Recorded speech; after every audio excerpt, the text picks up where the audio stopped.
quick. Okay, I hit start. All right. And right now on my screen, I see like flickering. What? I I see flickering. No, Lord. I've never heard of that one. That's not good. That's not. It says you are now live, and it's flickering in the live stream. Oh no. Oh yeah, your computer's flickering, but the audio works. Yeah, the audio's there, but like it's flickering right there, you know, and I don't like it. Yeah, you're gonna get a fucking seizure watching the stream. We're gonna do it this way. Let me see this. Let me see this stream. Wait. It may be. How do you? Do you have the window open on your screen and OBS down? No. So just do nothing but open Skype right now. Okay. Just keep Skype full screen just keep Skype full screen. Now let me see. All right. A little bit of a delay, so. Okay, it's full screen. We're full. Nothing but Skype. There we go. It fixes it, but you're gonna have to re-crop it. Okay. So you're gonna open OBS on top of Skype. I got you. And hit, position. Yeah, so you're gonna open up OBS on top of Skype and then reposition it. Okay. And then you'd go back to the full screen window of Skype, and then you'll be fine. All right. What's up, dude? This thing is getting filled up already. Okay, guys. Let me tell you, back in my day, we didn't have all this, We just Hey man, for like 6 years, I was watching the first season of SpongeBob and The Lion King on VHS. I understand. Superior says epilepsy confirmed, dude. We're not playing Marvel versus Capcom 3. Wait, epilepsy here. I'm showing people's information. This is not good. Oh no! Oh, no, recrop it. Oh my god! I'm trying. Is that? Yeah. What the heck? You can hide that sidebar actually. How? There's gonna be like right there by my name on the top left. Oh, there it is. See, click that, and then make sure that Skype is the only window full screen right now. Okay. We don't have to see OBS. Yeah, you don't see OBS. Yeah, just make sure. All right, I'm gonna see if it's fixed. No, it's not fixed. We're like now. I see my name, and then I see the other half black. So what I see is It has to do with the cropping. So. But it's not cropped. Make sure that there's no black spots on your screen. That's what you gotta make sure. On my screen, what I see is Oh man. See, man, this we upgrade the software and we got a problem. it's like so you see how we only see your name? Yeah. And like half of me, but we can't see Slcmof. It's like that. Like so open up so make sure Skype is full screen once again, and I'm just gonna check if it changes. Should I just restart the screen? We're gonna start over. Such a delay. Take 2. No. If you fix it and we just let it stick, then we'd be fine. Okay. So it's only half the screen. So on OBS, what do you see? Half the screen. So it has to do with the cropping. Okay. Can I just do it? So you're gonna click window capture. You're gonna click edit, and then you want to once again change the way it's cropped. But I mean, it's like all I can crop is this. This is all. Okay, then just delete that and then open it up again. Okay, that's all right. Sounds like a plan. Oh gosh, I'm sorry, stream. First I had a seizure. Now I'm lost. I'm just scared. We're fixed. It's fixed? Now it's black screen. It'll pop there's a delay. It'll pop no. up. Oh, there we go. Yeah, leave it like that. Leave it like that. Hey. There we go. Perfect. Just leave it like that. Man. Go ahead and click your camera, like click your video on Skype, and it'll make it bigger a little bit. Oh, wait. Is it bigger? Yeah, now I'm big. There we go. Hello. All right. Yes. There we go. Finally, man. Oh my God. I am sorry. What'd you do? I'm like an What? old- What? What? What did No you way. do? I didn't do anything. What did I do? I see gray. It's gray screen. I Edit didn't even undo. touch Edit it. undo. I didn't. My hands are here. Oh, there we go. There we go. It's back. It's back. It's back. All Leave right, it. don't touch anything. I No didn't more t- touching. Okay. Okay. We're gonna start. I'm Okay. gonna Take tweet up the 2. stream. You know. Alright. Okay. I Hi tweeted out. everyone. Hi. Welcome to our live stream. I'm Venom 2 Million, and everyone else can introduce themselves because, yes. I'm Slcmof.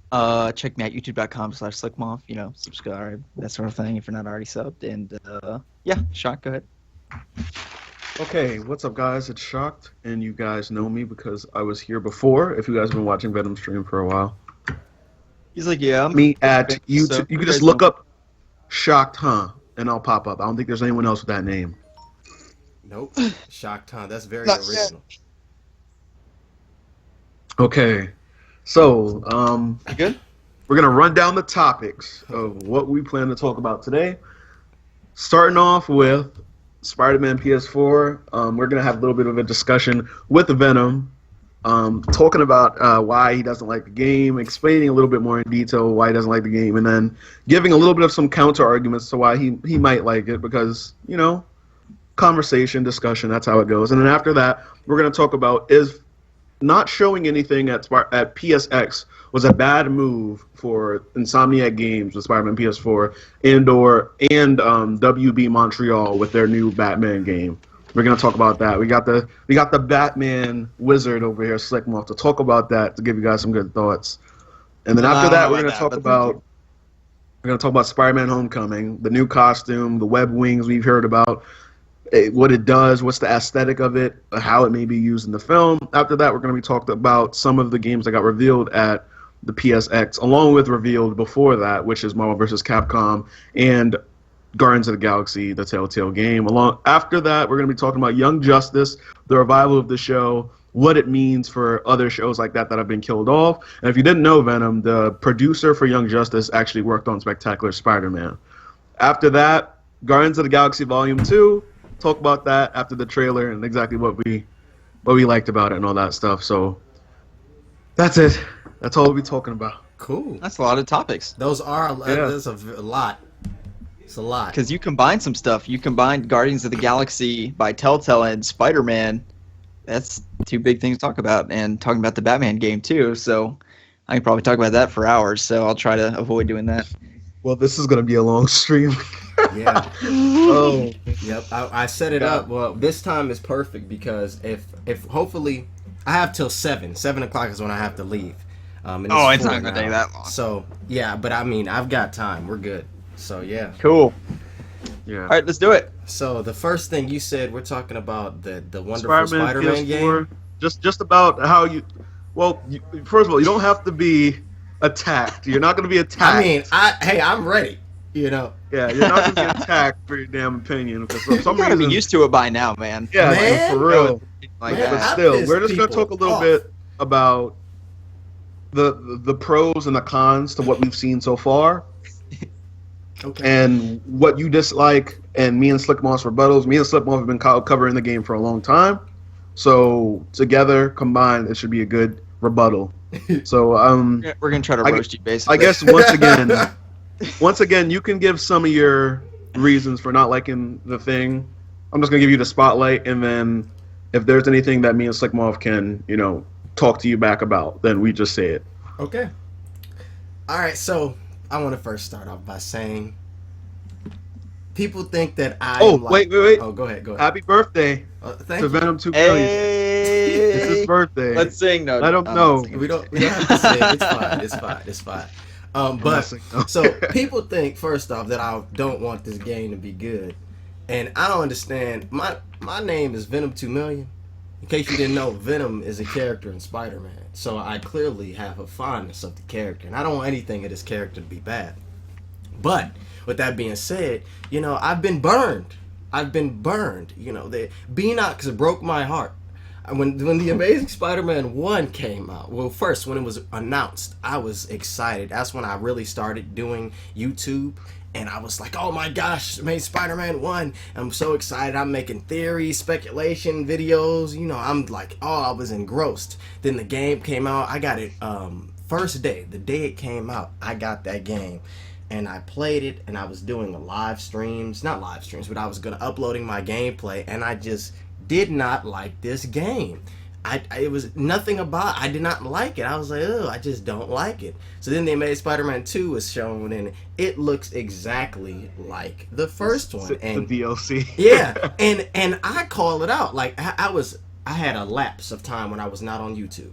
And then my first video coming back was me reacting to the first trailer for the Amazing Spider-Man 2, and it was awful. And like I didn't say anything in the video, but I was like doing facial expressions like, oh no, and then people were like, what, you don't like it? And I'm like, yeah, I didn't say that, I'm gonna wait. Then we got another trailer, and it looked exactly like the first one, and I was pissed. I was like, yo, this is trash. I am mad. And then what's hilarious is then exactly what's happening now is what happened. People were like, what is wrong with you, Venom? You give the game a chance. Blah, blah, blah, blah, blah, blah, blah. And I'm like, no, because it looks like butt. And and I want there to be a change. I don't want to get no product that's butt. If we all come together and say, hey, B-Nox, that look like butt, they're going to be like, okay, well, we going to fix it. That's my thought, right? So then we get the new trailer for Spider-Man PS4. And the first thing that what got me was when he started web swinging. I'm like, oh my lord, it looks like the Amazing Spider-Man. Now people say to me, well, he's web swinging. How do you want him to swing? And my thing is that each Spider-Man game has an aesthetic difference. When you're watching, you can see that there is a difference. This Spider-Man game, it looks like it has great visuals. The graphics are great, but it looks very reminiscent of the Amazing Spider-Man 2. It's like they have had a lot of inspiration from it. What made me say that they may have been using the assets, which has been debunked. Insomniac said that we're building this completely from the ground up. Was the animation in which he swung? It was very reminiscent and similar. And like I know he swings like that in almost all of the Spider-Man games, but yeah, for me there are differences. A little bit of rebuttals to that. I want to say like cinematically, like. That entire scene that we saw, it was already confirmed, yeah, that's gameplay, yes, that's an engine, that is running on the PS4, that's not a cutscene, that's not anything to shadow what you're seeing or how the final product will be. Right. But I will defend that to a point, because the entire scene, that's obviously going to be a set piece. I'm not familiar with what the term set piece means. Think of like a scene in Uncharted. For example, let's say the scene in Uncharted 3 where you fall out of an airplane and you're dropping into the desert. And you're able to play, but a lot of it is very cinematic. And your control is not, you don't really have much control. Or the control that you have is kind of guided. A lot of the animations are even more, I want to say, intact. Like, it's a gigantic event that's happening, which isn't too familiar in Spider-Man games, because Spider-Man games haven't had the approach that Insomniac Games has had for a while.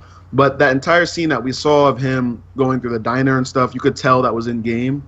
So I think the web swing itself, I think that it was all cinematic, like that was kind of like we're opening off this level, let's jump into it. I think that it was just a cinematic way they went about it.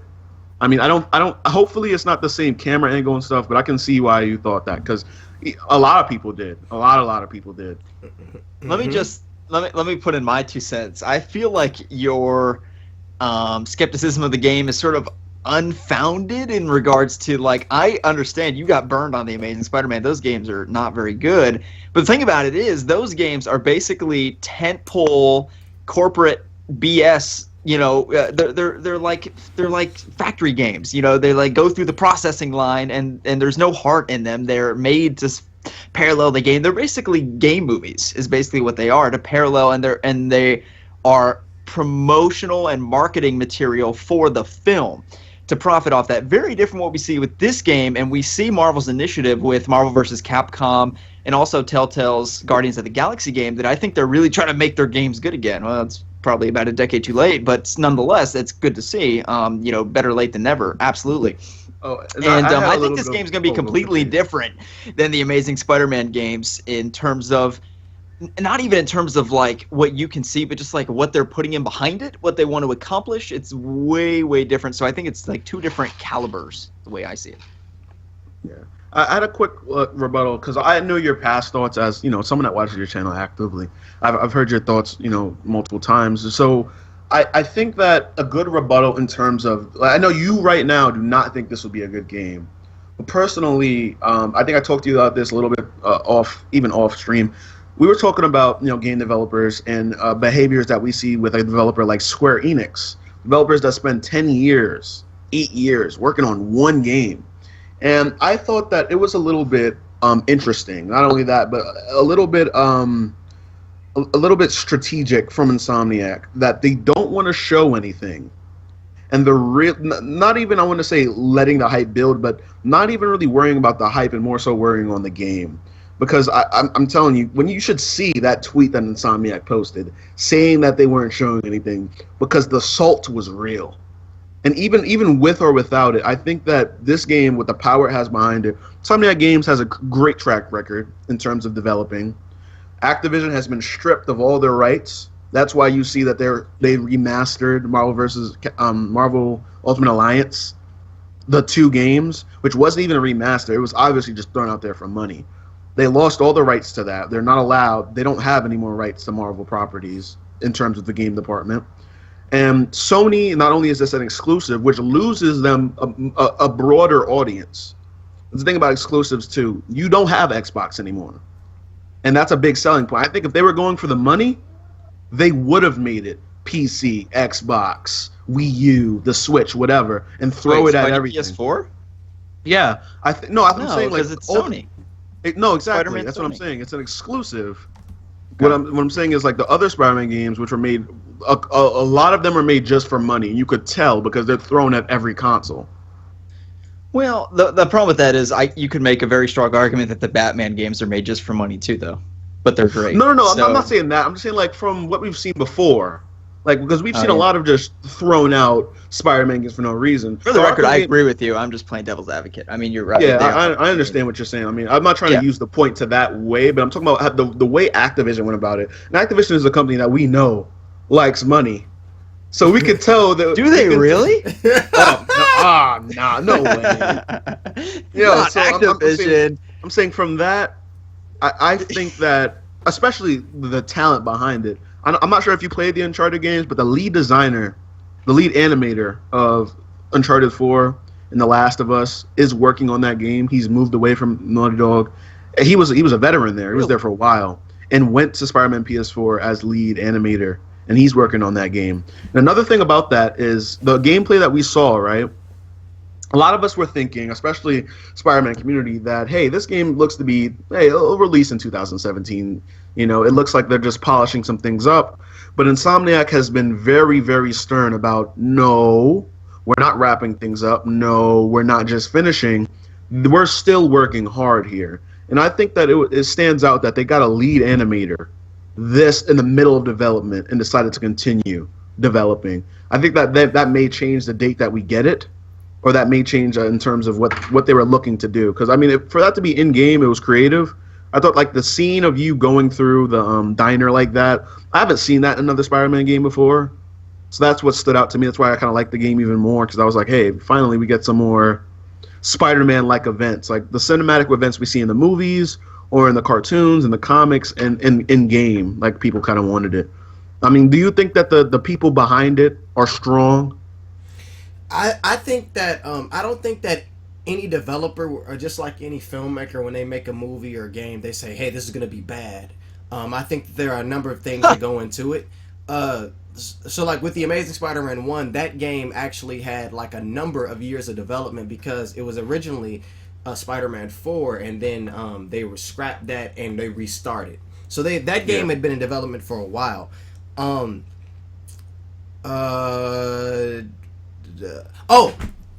The cafe scene, to me, that looks like WebRush. It's not, I mean, it's very nicely animated, but that looks like WebRush, which is a mechanic that was in the Amazing Spider-Man 2. I don't believe so. I just in my opinion, it just looks like that. That's immediately what I went to. I was like, oh, that's WebRush. You know what? I can get that because have you played the Uncharted series or any Naughty Dog games? I haven't. Might be why. But I haven't. But I know that their animations and like just for at PSX when they showed the new Uncharted, that fighting, like I'm watching and I knew that's gameplay because I know how Uncharted.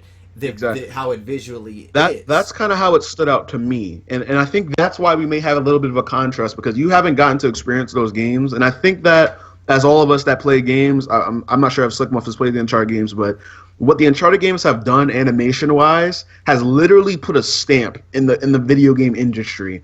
Everyone has been trying to do the same exact effects.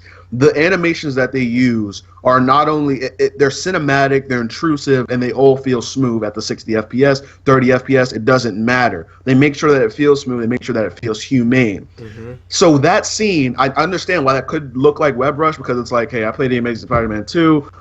That was the most I've seen of that. But for me, as someone that's played those games, like that was Uncharted-esque. They have the lead animator there, so it may make some sense. But that was Uncharted-esque. Like, you're web swinging. Let's say that you're web swinging, right? And you're swinging into an area. As soon as you get into that area, the game leads you that way, and you end up moving that way. You know what I mean? You're holding forward the left analog stick, and that's what happens. That's what I imagined in that scene. Mm-hmm. But I can see why you thought that was WebRush. Totally.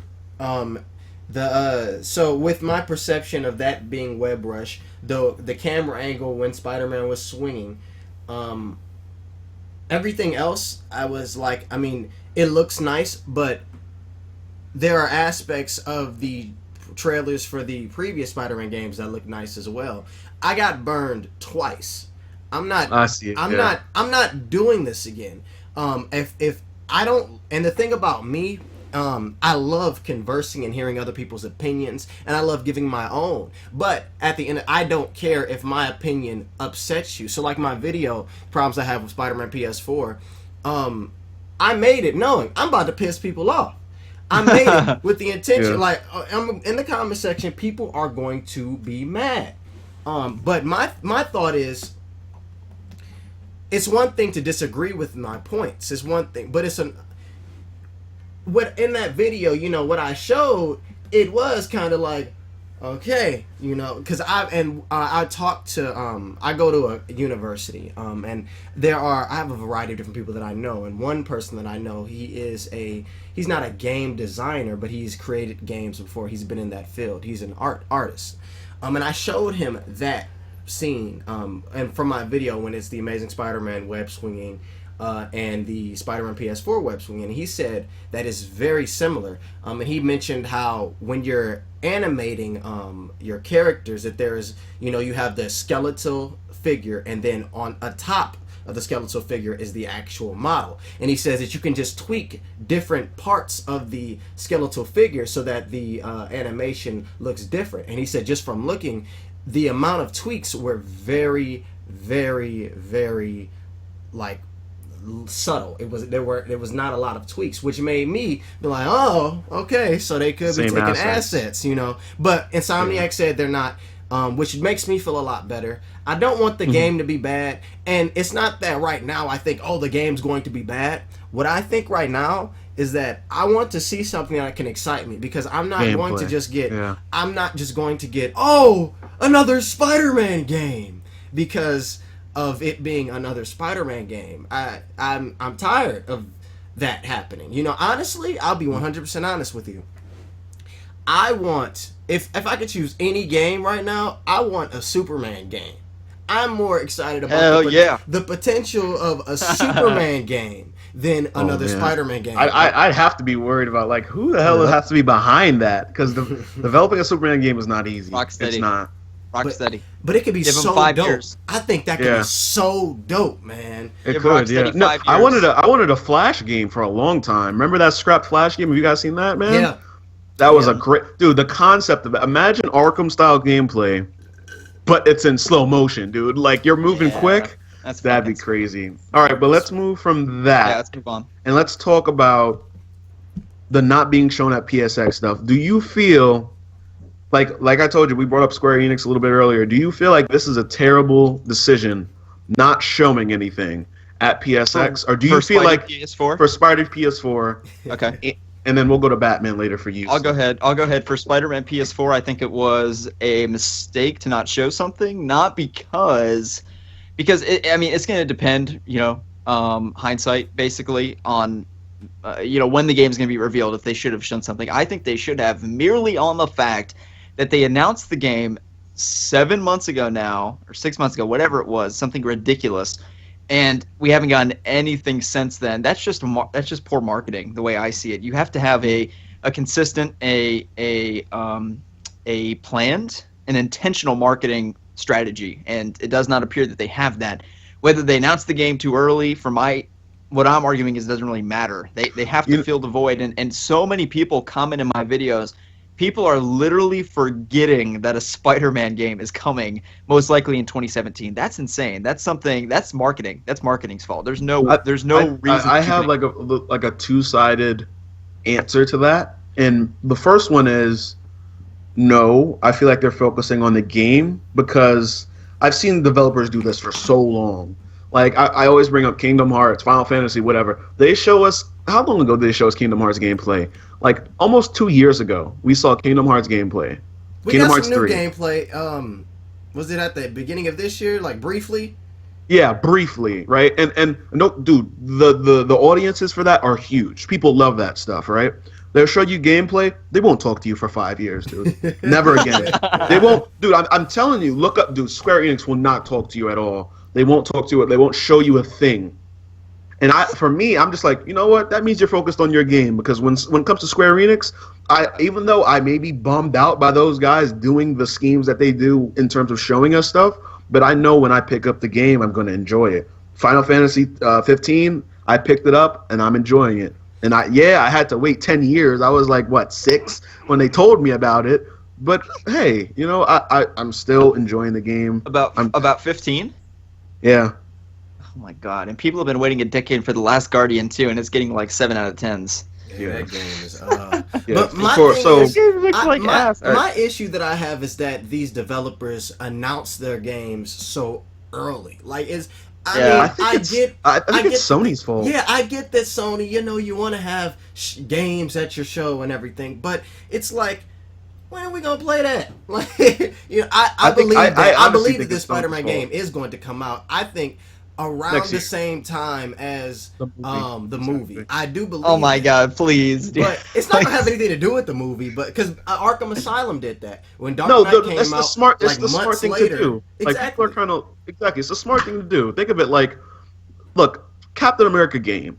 If you had a Captain America game or an Avengers game right next to Civil War, what do you think's gonna happen, man? The same thing with comic sales. Mm-hmm. When Doctor Strange came out, guess what they did? They started a new comic arc that made it easy to jump on, introduce you to the character. Even Suicide Squad, the comic right now, every damn issue they're trying to tell you what the Suicide Squad is because they know the hype around the movie. Mm-hmm. So I have no problem with releasing with the movie date, but I have a problem with Sony. I think it's Sony's fault because Sony has been plastering that Spider-Man everywhere for no reason. Like, Insomniac Games, I don't even think it's their fault. I don't think that Insomniac games backed out or anything.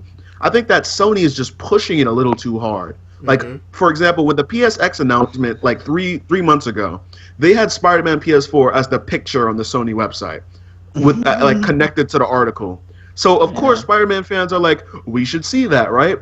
I think it's Sony's fault. Like, it's in the King trailer. It's in everything. Why are you throwing that everywhere? And I know that we're not complaining about God of War, but God of War is getting the same treatment. Why are you throwing God of War everywhere? We're not going to see God of War for a while. Right. Like, just relax. Stop throwing that character places. I'm not even mad at Insomniac. Like, people are trying to blame Insomniac. I think it's Sony. I think Sony's just throwing around that title too much. Hey, as long as the game comes out in 2017, it's all good. It's fine. Everything's forgiven. Yeah. Nobody cares. 2017. Same thing with the Batman game, for me personally, which I think very easily could have an October 2017 release. But we can talk about that here in a moment if you'd like. Yeah, so let's go to you with Batman. I mean, we'll all give opinions about Batman, but I'd love you to lead this one out. Okay, do you think that not showing Batman is bad? I mean, people don't like my opinion on like people have said that like I sound entitled in what I'm about to say, so just do understand that. But it it is ridiculous that this game has not been officially announced yet. The Batman game. It is asinine because the game has been extensively leaked to almost an unprecedented degree on so many different sites by so many different people in so many different ways that it is just ridiculous that, I mean, you don't even need a CGI trailer. Just come out and be like, we're making a Batman game. Holy shit. Just on the WB Arkham page or, whatever.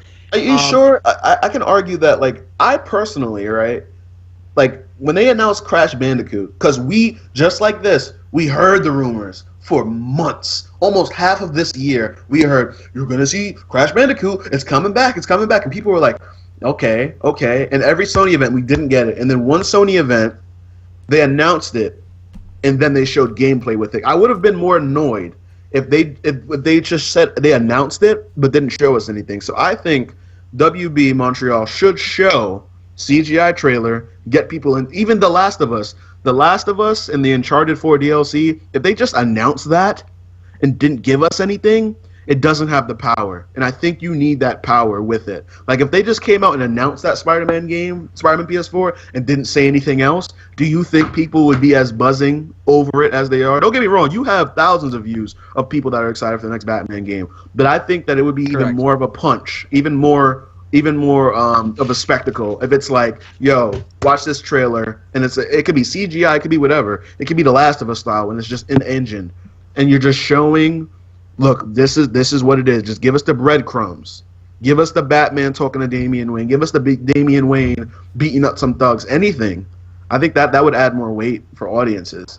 Well, I mean, I think, as I said, I think it can all pay off if the game comes out October 2017. If you recall, for Arkham Knight, their plan was for the game to come out October 2015, if I'm not mistaken.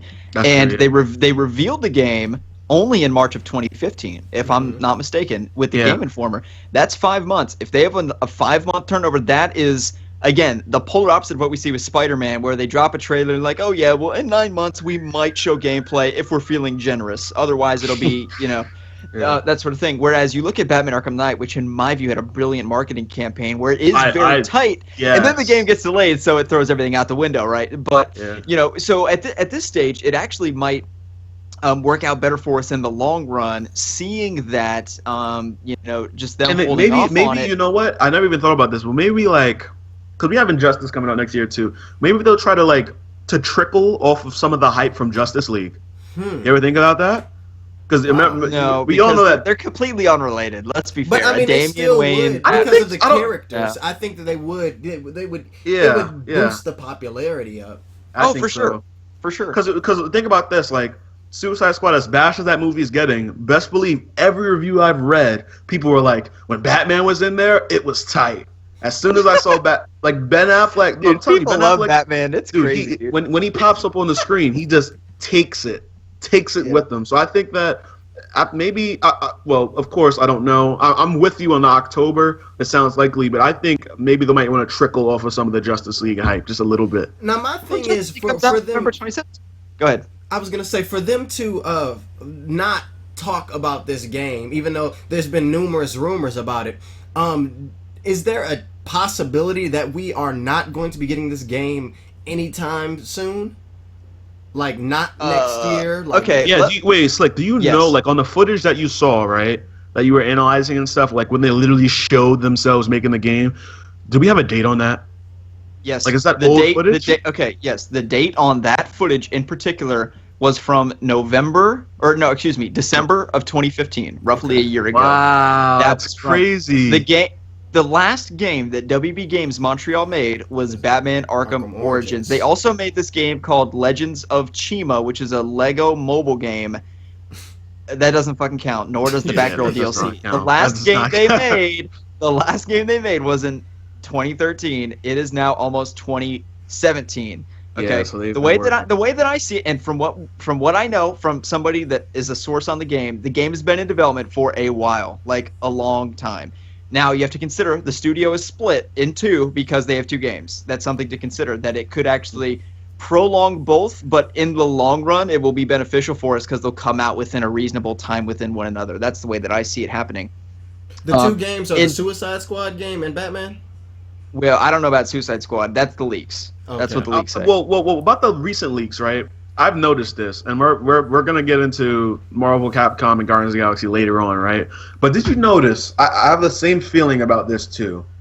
The Spider-Man PS4 rumors popped up 3 months later, 2 months later. We got the final reveal at E3. Marvel vs. Capcom rumors popped up about a month ago, and then we got the game reveal that quick. Guardians of the Galaxy Telltale. Can I interject 1 second? Am I wrong? No, you're right. You're right. I just wanted to interject that actually the Spider-Man leaks, if you recall, it was leaked that it was in development by Sucker Punch, not Insomniac. I'm just saying in general. Yeah, I know. Go ahead. Yeah, continue. I just wanted to say. Yeah, and then Guardians of the Galaxy Telltale. Dude, we got that rumor like barely 2 to 3 weeks ago. Yeah. And it already got reviewed. So I can see your point, like, dude, everyone knows. Just say it. I made videos on this game 6 months ago, like legit. I could see what you're saying, man. Because at first I couldn't really see exactly why you were so excited or why you were so bullheaded at PSX, but I can see it now because look, if we're looking from the lineup of rumors we got, man. Usually when a rumor hits, following up, they finally come out and say it. Yeah. Even Young Justice Season 3 coming back. You know how long that was rumored? It was rumored that Netflix was bringing it back for a while. Netflix finally came out and said, hey, look, suckers, go watch it. If we get 24 million views in however many months, then we'll bring it back. And believe, as soon as that happened, it's out. It's back. So I feel like with the lineup of rumors we get, I can understand why you're like, it should have been shown. I can see why that looks like a little bit of a missed call from WB. But hey, 2017 is going to be lit. They're gonna. It is what it is. So I mean, Spider-Man PS4 and Batman, and maybe not Batman. Maybe WB Montreal. Maybe it's gonna be their other game that takes the forefront first. Who knows? It looks like with Suicide Squad, what they would do with that is it would be much like what Telltale's doing with Guardians of the Galaxy, where their game is like in between the first film and the second film, and that might be what sort of they're aiming for with Suicide Squad. I don't really know. I think that. Maybe they could have been planning for the game to come out. The Telltale Guardians of the Galaxy game takes place within the movie universe.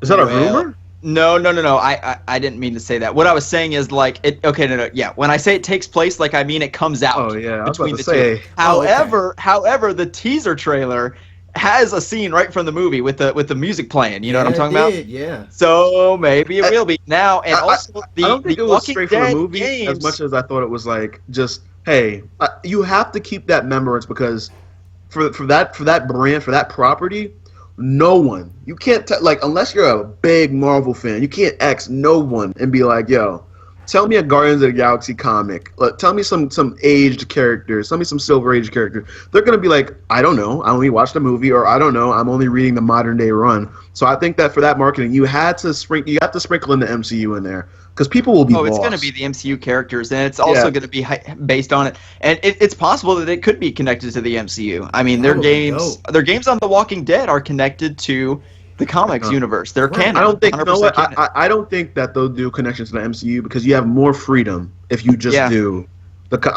I think I'll say that proudly that Telltale will not. It'll be MCU-ish, but they're gonna go really cosmic. And we're going to talk about more cosmic Guardians of the Galaxy, when we talk about the trailer reveal. Now, do you think that, because Telltale, they're making Marvel games. They announced this, was it last year, right? Last year, they said we're doing a long time ago. No, yeah, it was a while ago. Yeah, so it was when we got the Marvel wave. It was like after Spider-Man PS4, Marvel announced, look, we're taking initiative. Marvel games are coming back. It will be on multiple platforms. So do y'all think that they're going to be building their own universe? Dude, I would love that. Oh my god, dude!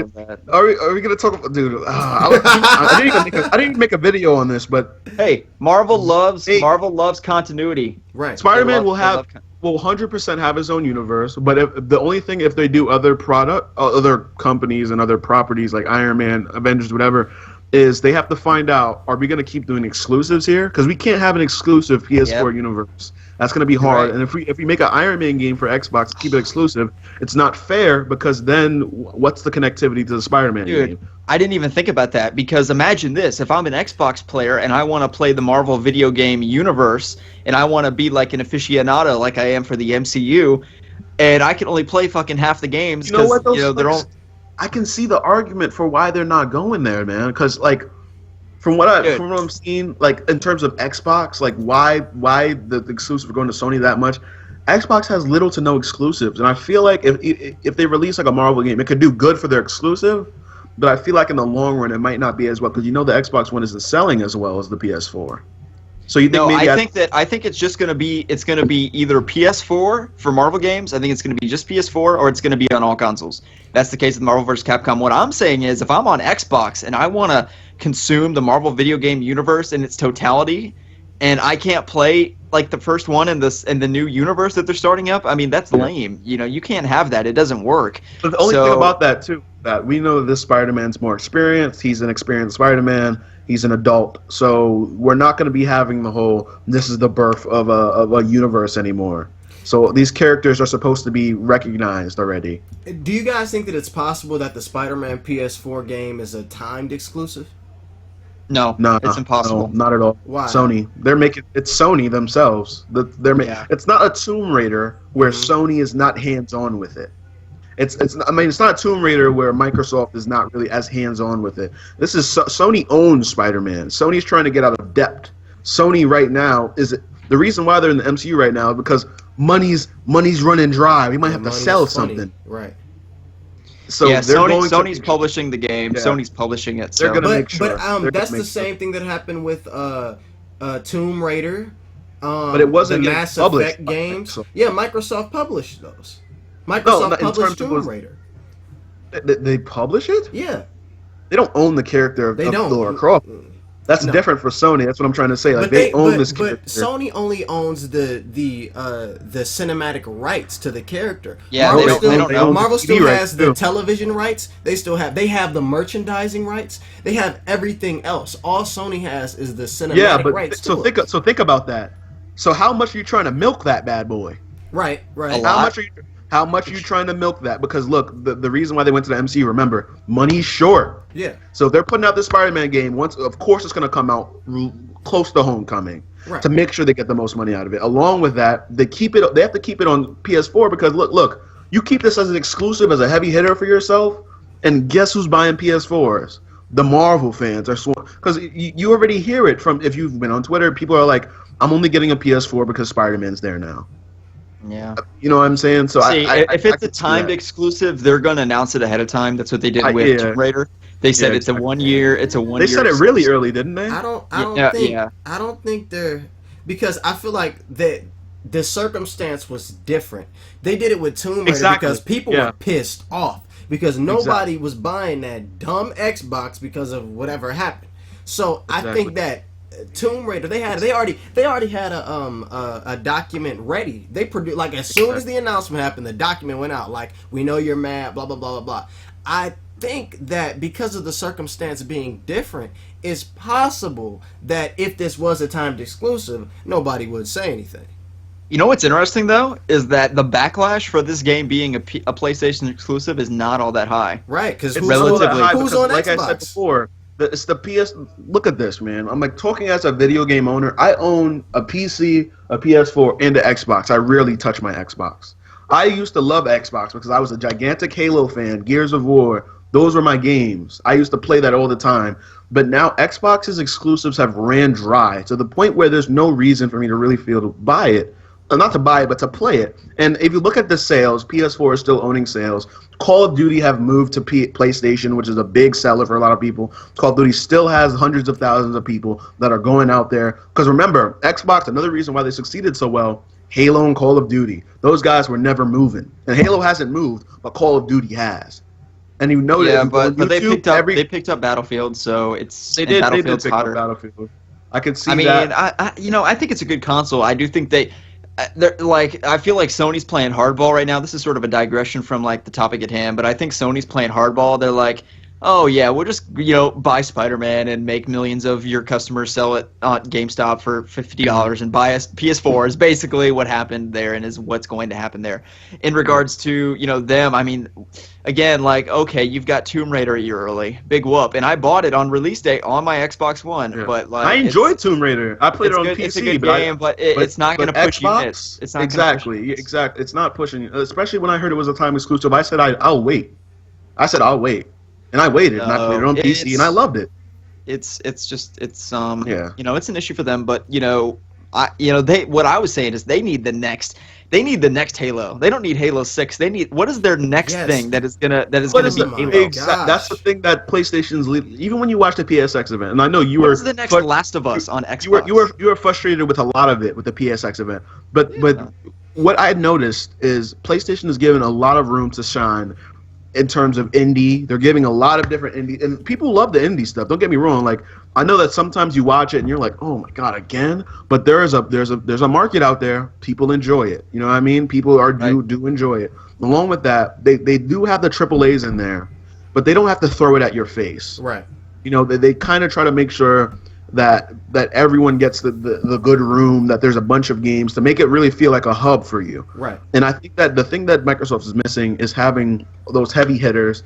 And I don't think that Sony is going to miss out, like, just putting it on Xbox. I don't feel like they're doing that. I mean, I personally just don't think that it will be on Xbox. Not saying that the Telltale game will be on there. You know, of course the Telltale game will be on there. There will be other Marvel products that may be there, but I think for Spider-Man, since he's such a character that they're trying to get money out of, no way that they're letting them go on Xbox, especially when they're splitting money and talking money deals with Marvel with Homecoming, and they're not getting that much money out of Homecoming.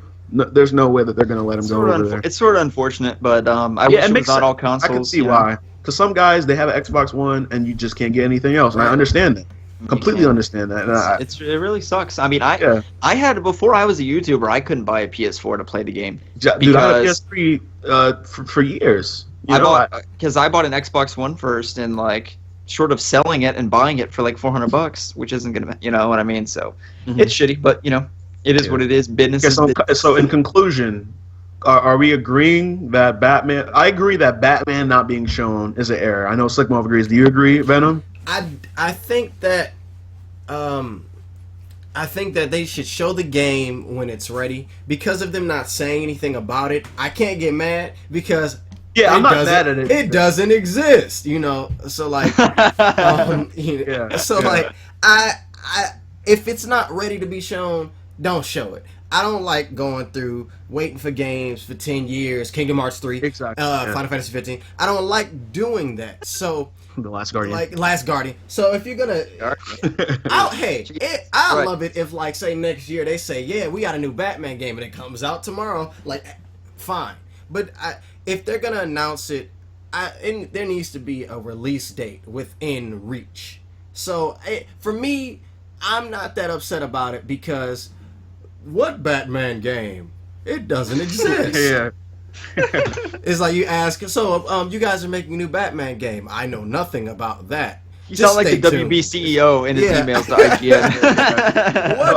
I agree with Venom. At the same time, I agree with Slick. But I'm not playing devil's advocate, so I will go with. I see the. I'll go with it's a bit of an error. Yeah. Because every other company that got caught getting the scoops and people finding out about it just came out and dealt with it. With WB, it was like, what? What are you talking about? Nah, so what? We showed footage. It's okay. So I guess we'll move to the next thing, which is short, but I'm sure that the Spidey fans will have. And Kobe would have some cool opinions on that too. So Spider-Man Homecoming. I the restroom. I'll be right back. Okay. Yeah. All right. So I guess we'll conclude once again. So Batman.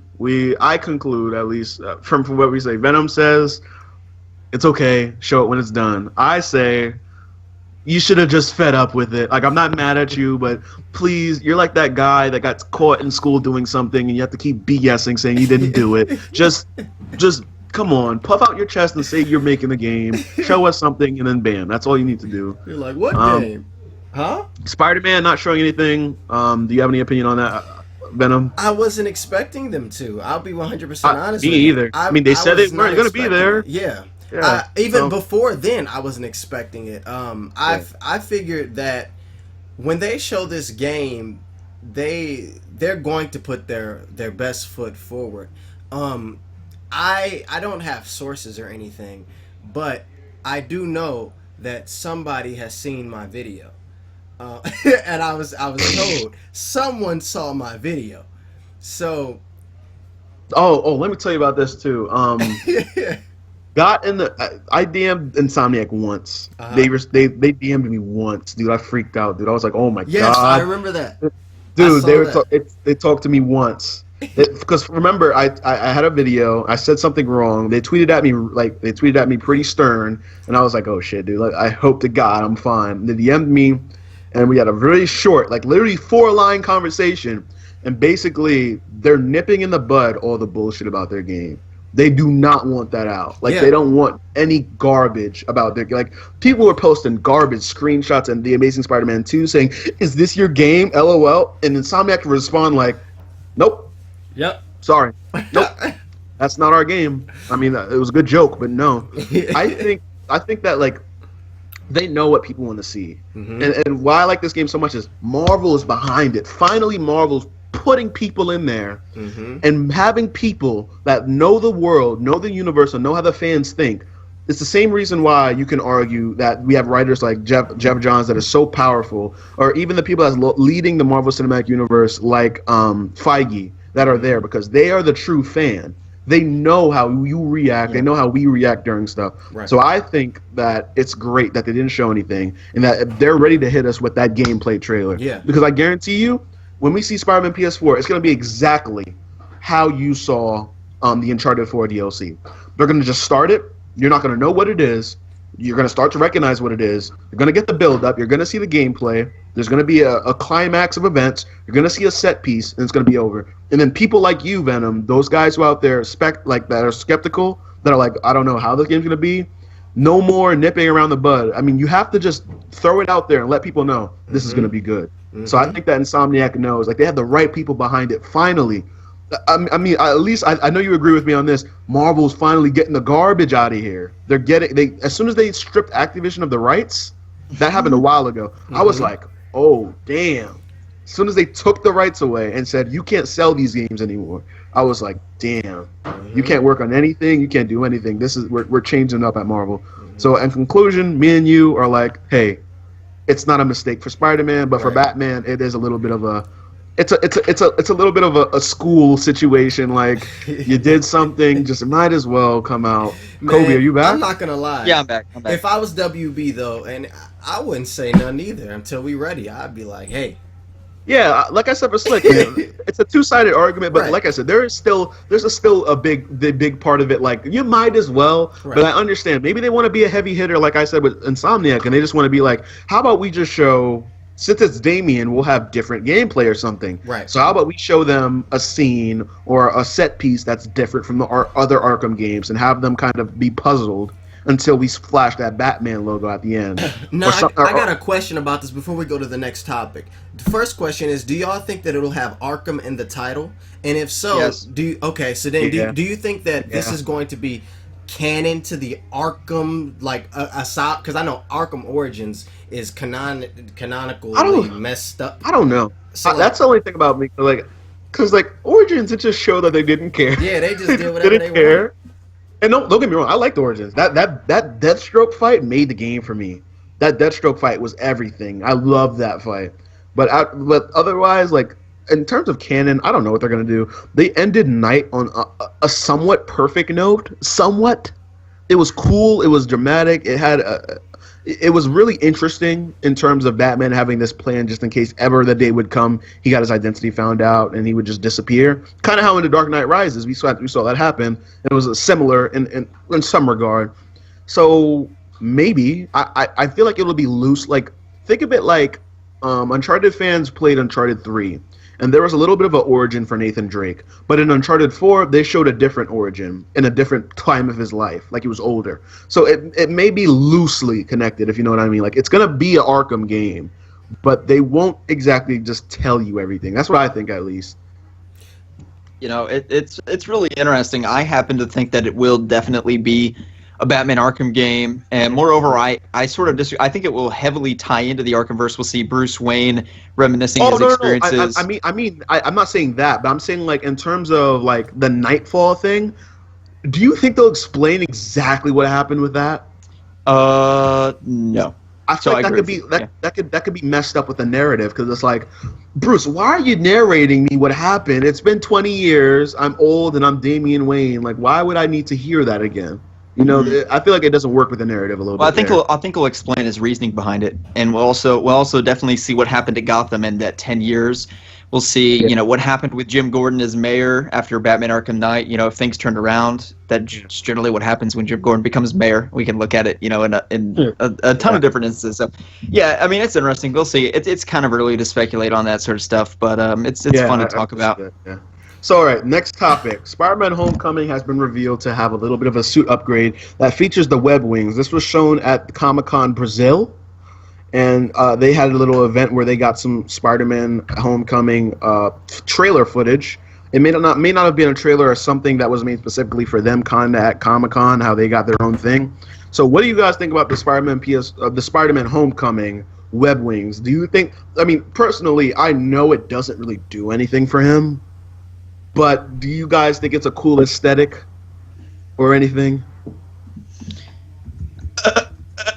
Venom doesn't care. He's like, doesn't care.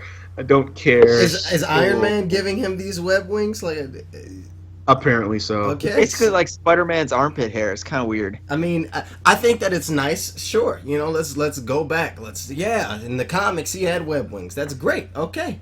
Moving on. Yeah. Like I don't. If the only thing I could think about is Tony says, "I'm giving you these web wings so you." What do you think? Like, what situation does he have to be in? Like, do you think that it's gonna kind of be like, I forgot where this happened. It might have happened in some comic book. Like, Spider-Man gets in a fight, he destroys his suit, and he just shows up to Tony's front door, and he's like, "I'm sorry, but it's broken." Yeah. And then Tony just gives him another one. Do you think it'll be like kind of like that, or do you think it'll kind of be like, "Hey, Spider-Man, you know, we got Avengers coming up. Here you go. Peace." It maybe they can tie it with Vulture, I guess, right? Vulture flies around. Here goes some web wings. I hope they don't give it odd abilities. Like, I don't want any awkward abilities, okay? I don't want him raising his armpits and he flies or something. I just want to make him glide, you know? So, like, say when he's fighting Vulture, he falls down and he's gliding. Then he can, you know, sweep. That makes, dude, the thing is, right, NerdSync made a video on just that exact concept. And they were like, no, because Steve Ditko made a book explaining every piece of the Spider-Man costume, and then he has the wings there, doesn't explain anything. And then he literally says Spider-Man has the power to make a parachute, meaning that the wings cannot glide. So I don't know why they're there. I guess it's just an aesthetic thing. I don't know. Just to look nice. Spectacular Spider-Man. I mean, it's Spectacular Spider-Man. Yeah, it's cool. Yeah, I mean, cool. Okay. That was short. Who cares? Yeah. Right? That's cool. I mean, that means that there has to be something that he gets. I hope it's like exactly how described. He just like destroys the suit. Yeah, and he has that. That'd be cool. Yeah. Okay. After that, we have Marvel vs. Capcom Infinite. Did you like the trailer, Venom? I did like it. I'm not a fighter. I don't play like fighting games, but I did like it. It looked very nice. But the one, since this is gonna be off topic, but I'm gonna still say it. The one fighting game that I want to come back is the old game Marvel Nemesis. Like, I want something like that to come back. Y'all remember that? Yeah, I remember. No. Oh, Slcmof. What is that? What is it? Just Marvel Heroes? It's called Marvel Nemesis: Rise of the Imperfects, and they were gonna make. Yeah, but what I'm saying is, like, is it only Marvel characters? Or? Yeah, it was only Marvel characters. Yeah, and it was like a that's 3-dimensional fighting plane, and you could throw people off buildings and throw cars. I loved that game so much, but that's just it. Yeah, I mean, I remember playing Marvel vs. Capcom on PS2. I really enjoyed the trailer. The gameplay looks pretty similar to the Marvel vs. Capcom 3, which people are telling me they didn't like. I think it's fine. The big change with that is they're going to do 2v2 instead of 3v3. I guess it doesn't really make that much of a difference to me. It is what it is, sort of thing. But I am interested to hear or see. One of the biggest things I did hear is that they're going to include mostly MCU heroes, so characters like X-23. I guess the Hulk is fair game. Before you say that, they had a poll. Capcom had a poll asking what characters do you want, and a lot of X-Men and overall multi-arcing MCU villain, not MCU, but Marvel villains were on there.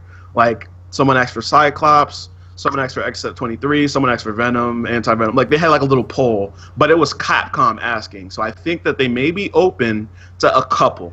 I'm not saying that it's going to be as big of an array of Marvel vs. Capcom 3, but I think that they will sprinkle some of those guys in there. Mm-hmm. Yeah, no, I mean, yeah, I was just talking about, like, generally speaking, that's what the leaks are saying, is that it's going to focus a lot on MCU characters. You know, Captain Marvel wasn't in 3, and Iron Man was. I think, was Miss Marvel in there? Because that was her name before. Was she in there, Venom? Do you know? No, I don't believe so. No. I just played it the other day. She's not in there.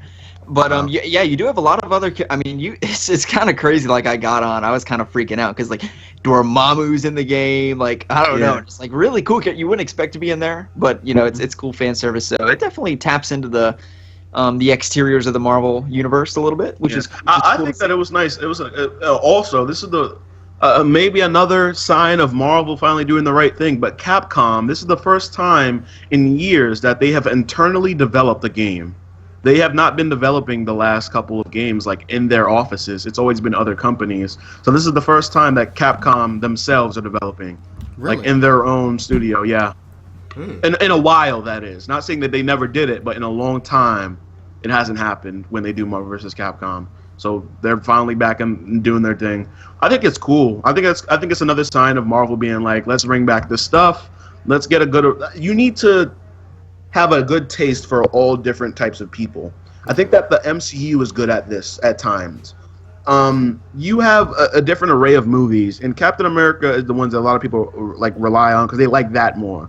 They're a fan of the espionage, the spy movies. But when you go to Guardians of the Galaxy, you have the fun, the lighthearted characters in a gigantic cosmic universe to explore. So the guys like that, then you have that, and then you have Marvel Netflix, which is for those guys that like the dark stories. They like their stories deep. They like, you know, more film heavy, more filmmaking in their stuff. I think that they're good at talking to a different fan base. I think that DC should do this too whenever they start to make more games. 'Cause I know we have the Arkham series and Injustice, but I'd like to have an array of games like a Flash game and a Superman game and a Batman game, so I can always just try out different stuff. So I think if Marvel does this right, they have a Guardians of the Galaxy game, Marvel vs. Capcom. You have a story-heavy game. Then you have a fighting game. Then you have Spider-Man PS4, which is what the action-adventure game or superhero game, whatever you want to call it.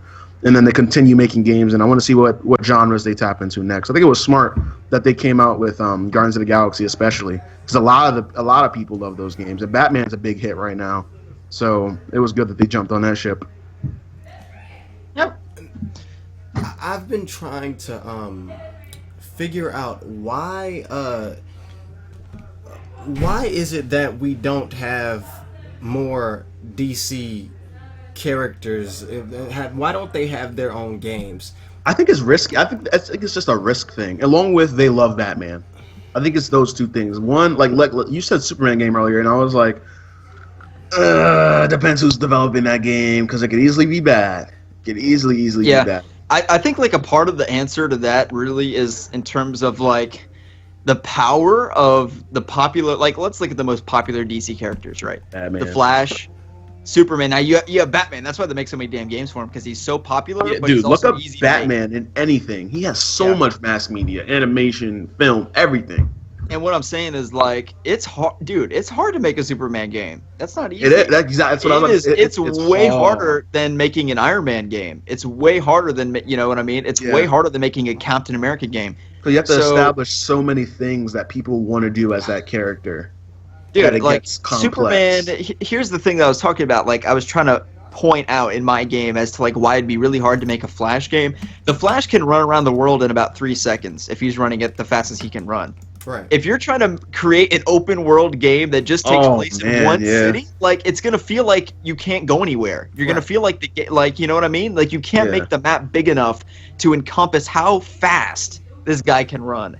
Exactly. And it's really like the same thing. It'd just be challenging with Superman. He can fly so damn fast that the only way that you can almost do it is like if you feel like Superman's underpowered, you know what I mean? Right. So that's the challenge with it. That's why Batman and Spider-Man are so easy because Spider-Man's power set, though it is complex, he has good lore, but it's pretty damn default. He isn't that big of a character like that. Even Batman, he's the best combatant, tactician, all that, but you can deliver that easier than you can the sense of super speed around the world. Right. and it's with the developers too. Like as WB, you're sitting there and you're thinking like, who the hell are we gonna pick? Because you haven't seen anyone that can display that. You haven't seen that in gaming yet. We haven't seen someone run around the world that fast in an open world environment, or a Superman game that was astounding, that people loved, or a mechanic that really worked for it. So it's a hard thing. I can see why. Like, I understand it's also the love of Batman, and it's getting to a point where literally the Batman fans are turning against DC. Like, they're tired of seeing it. Like, you notice that Justice DC League fans Dark, Justice League Dark. Dude, they're like, Justice League oh Dark, my dude. God. They're like, what is he here for? Dude? And he'll just be there because they know it's going to make the money. He's always there. And so I get the idea that, a Superman game would be very difficult. But I feel like it would, when I think of the games that we have, like God of War, in which we're fighting these huge structures, we're these huge beings, things like that. I feel like Superman is such a character with amazing abilities that you can put him literally in any environment. The way I think about it is, he doesn't need to be on Earth. Let's take him out. He's an alien. Take him out to space, and he's trying to fight Darkseid. Even that, or something. it's still like, what processing power what can run that in terms of that environment? Like think about this, right? Open world game, what are you looking for? You want astounding visuals. You want something that's visually amazing to you. But the thing about that is you can't deliver that at the same time having a open world that Superman can explore. But it doesn't have to be open world though. But the problem is, just like you didn't like a Spider-Man game that wasn't open world, Superman flies. Yeah. So how mad will people be that they can't fly around their favorite cities or go to Gotham really fast or whatever? Not only does he fly, but he does fly into outer space at his own leisure. All the time. Let's go ahead and mention that. and then it's also the destruction that he can bring. Like, it's gonna be like a Hulk game situation. Like, why isn't there a Hulk game? Because if the Hulk can destroy everything, then we can't render that. Like, think of Battlefield 1, right? They have some destructive buildings. Like, you can blow up buildings and stuff, right? But imagine a character like the Hulk, where he'd be blowing up like every building he touched.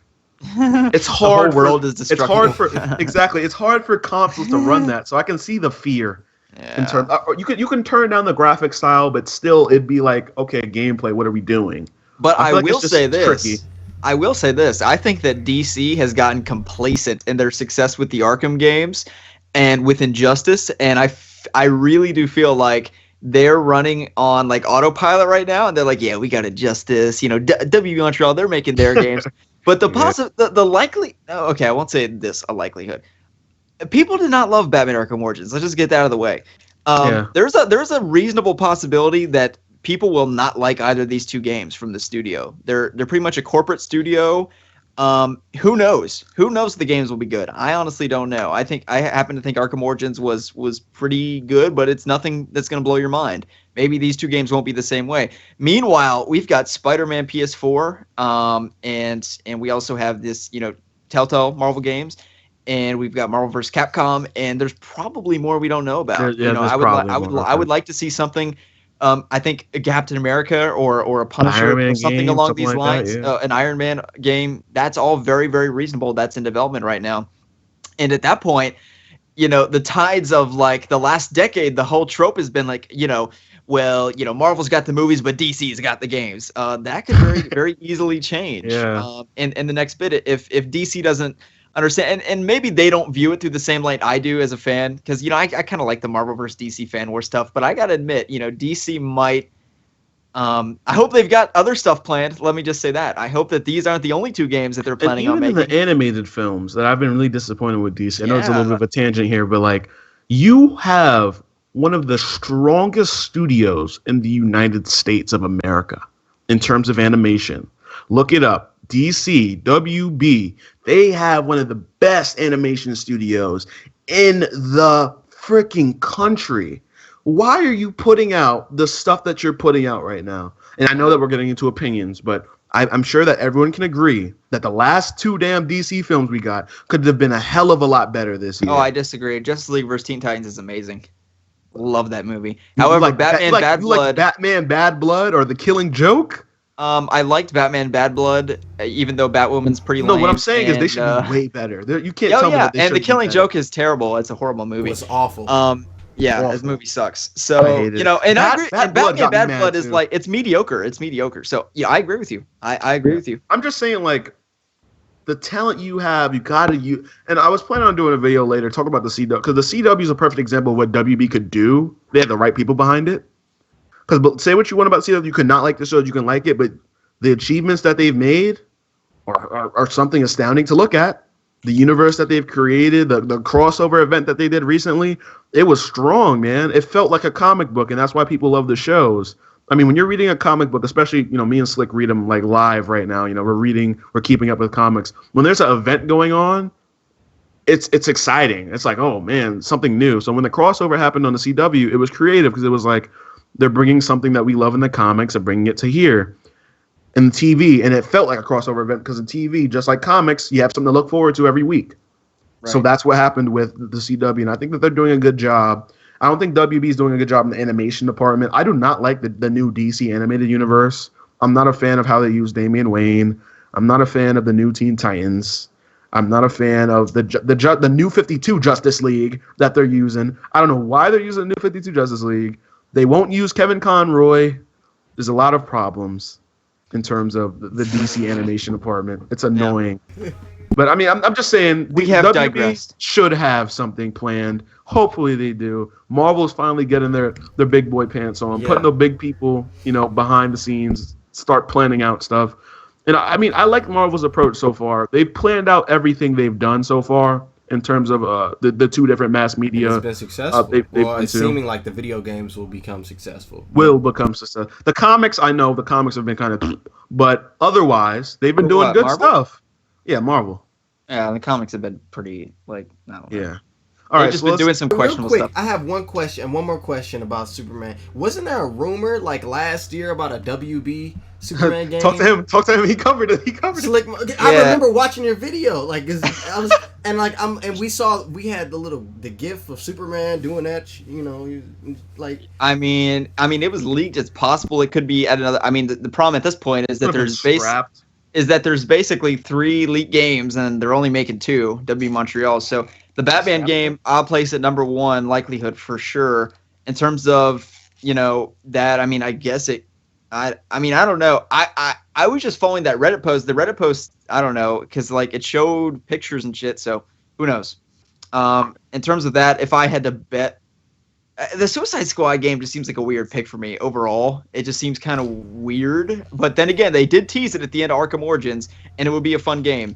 So maybe that's what it's going to be, Batman and Suicide Squad and the Superman game. Maybe Rocksteady's doing that. Maybe they were just doing the early work because Rocksteady does that. Rocksteady likes doing that. Trying to appear like they're only doing the VR stuff. So maybe they're doing something else because I was hoping that they weren't going to stop doing Batman and then just be like, we're VR, woo, Arkham in VR, and let's keep doing that. I'm hoping that they're doing something else.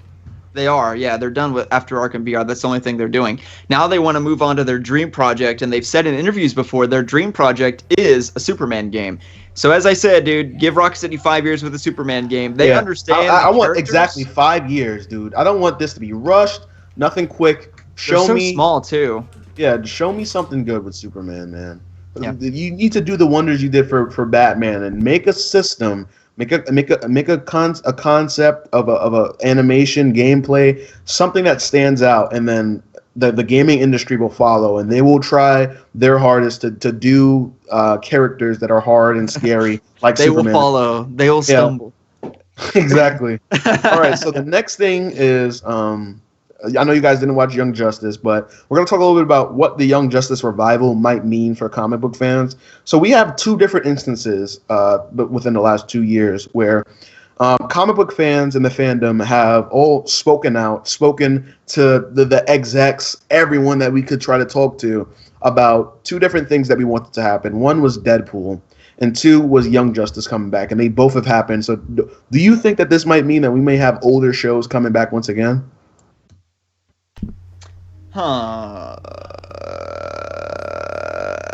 Venom? We're not, you hear him? No.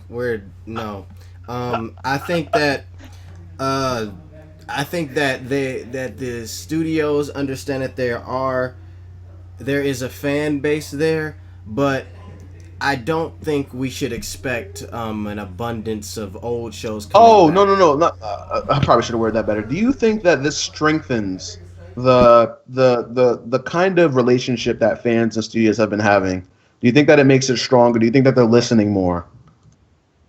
Maybe. I'll say yes. Yeah. I'll say yes. I'll go with I personally would go with yeah. I think that those two are a perfect example of what the comic book fandom could do. Because believe whatever you want to say, I always say this is sometimes people get hate on their videos or whatever on different things they talk about. But I will say that the comic book fandom, DC versus Marvel, two of the strongest fan bases of anything I've ever seen. Like they will go at it for those characters, for those properties. You can call them a fanboy, you can call them whatever, but they will fight for that property. I think that those two are just perfect examples of like, if we can do that, then that means that we may have more conversation in terms of like what we want to see. So along with that, I mean, it's not even just paying with your wallet because money does matter. If you don't support something, if they're putting out bad content, stop buying and they'll change it up. That's what a lot of people know. But now it seems that social media and talking out and tweeting and all that stuff is starting to work a little bit. So I hope that with Young Justice coming back, that means that more companies, more studios are thinking about the fans and kind of what they like to see. That's something that I actually liked about Insomniac because in their interviews, I know it sounds kind of nerdy that I even watched them, but I watched the PSX event and they had interviews and they were talking and they were like, we came into this game really intrigued about the Spider-Man lore, but before we even did that, we looked at a lot of what the fans have been interested in. Like, what did the fans like about Spider-Man? What encapsulates that character? That's why you notice in the gameplay trailer that we kind of saw a lot of different moves or whatever that were really reminiscent of Spider-Man 2. There's a scene where he goes through the grate, and that's straight from Spider-Man 2. There's another scene where he swings off of a crane, which is from Spider-Man 3. If you remember I think the third act when he fought Sandman. Well, every time he fights Sandman, there's a damn crane. But I mean, there's a lot of. Seriously, not even joking. Every time he fights Sandman, there's a crane by him. I don't know why. Yeah, I don't know. It's fucking random, isn't it? Because he goes. I guess because Sandman goes to sand piles, and they're always by a crane That's or true. construction That's true. site. Yeah. So there's always a crane there. So yeah, but Insomniac's been taking like the approach of let's kind of find out what makes this character for people, and I think that's a great approach. So I'm hoping that more studios are like, please. I mean, I know money's always going to be a factor, but please don't just shit out something, Because like Fantastic Fan 4 stick. Oh my God, Fantastic Four isn't even a hard thing to make. That was a good movie. Don't talk about that film. Oh my God. I loved Michael B. Jordan. I loved The Thing. He didn't wear pants, which was fine. Invisible Woman. Sometimes she had a wig, sometimes she didn't. Dr. Doom, forgot about him. He came back. I thought it was good. He was a hacker. I thought it was cool. No way. Dude, he's like a dude from Watch Dogs. Dude, Fox found a way to make one of the most powerful villains in Marvel history a hacker. Just think about that. Why would you do that? The Joker has tattoos. Your point? Dude, it's Wait, horrible. really quickly, I was just tattoos? I think like, was it last week? I was literally sitting down and I was looking at my phone and I was like, Suicide Squad happened. The Joker, that's the Joker in the DC universe. Right? And then I was like, wait a minute. And Batman v Superman happened. Superman's dead in the DC universe. And I was like, oh man. I felt so bad. I was like, oh, well, all right. You forgot about that shit, huh? Yeah, it like hit me. I was like, that's not good, but whatever. Oh my God. Well, all right. After that, let's talk about Guardians of the Galaxy Volume 2, the trailer. What do you guys think the movie's going to do? Or what do you guys think about the trailer first? I'll let y'all go first. I'll go last. I love that trailer. I love the trailer. I thought it was really funny. I haven't seen the first film, But the trailer was really good, and lots of good laughs in it. Baby Groot's gonna steal the show. The point, Grace from Beyond the Trailer is a channel that probably like the only channel I watch like pretty religiously. I watch most of her videos, and she actually made a good point I didn't think about. It's like how long can Baby Groot be funny and like bank in on those cute moments, because definitely I don't think James Gunn intended for it to be that way, because James Gunn always said like, look, like, like he's gonna be Baby Groot, but no, he won't be forever. Because look at the timeline or the time span from the first one to the second one. Oh, no, it's not that far. Yeah, I'm talking about just in this film. Like what I'm talking about is like how can Baby Groot bank on like, will he be funny the whole movie, or like will it get tiresome? You know what I'm saying? For me, I thought he was just as funny as Groot. Because I mean, the scenes in there. I mean, the first scene with like the pressing the button. Yeah, why isn't Groot in it? Is that a spoiler for the first one? Because I'm gonna watch it. Oh, Groot is in the first one, but no. Why isn't he in the second trailer? Or is that a spoiler? Groot isn't in the second trailer. First Guardians of the Galaxy. Oh, the first Guardians of the Galaxy. You need to watch it. So, you need to watch it. Yeah, he hasn't seen the first one. You need to watch it. Oh shit. Yeah, you gotta watch it. It's not a spoiler, but there's it is a spoiler. There's not a point where he disappears in the film. Just saying, there's not a point where that happens. But you should watch it. Yeah, you should watch it. Yeah, I mean, I don't think that it's gonna be like a running gag. I don't think that they're gonna try to milk it. I don't think that's what James Gunn does when he makes his films. I personally think that he's just as funny as he was as regular Groot. Because to me, I understand like it was kind of cutesy when he was pressing the button, but the point that made me laugh, it kind of felt like a regular Groot moment where he chases the guy and throws him off the ledge. That was like a regular Groot moment to me, because he does like the same thing multiple times in the first film. You'll see it when you watch it. He does that a lot. Like he's really calm and then he'll get really mad and just kill someone horribly, and it's pretty funny. I mean, it's not supposed to be, but it's funny.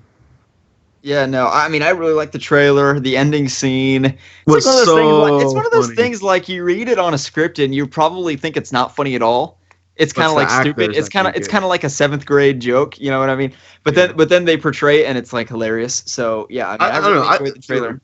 Drax, I guarantee you, Drax is like, he's one of my favorite comic relief characters in the MCU. Like in the Guardians of the Galaxy 1, he made me burst out laughing multiple times. He plays this brute that's so literal. He doesn't understand sarcasm, so he takes everything as literally as no joke.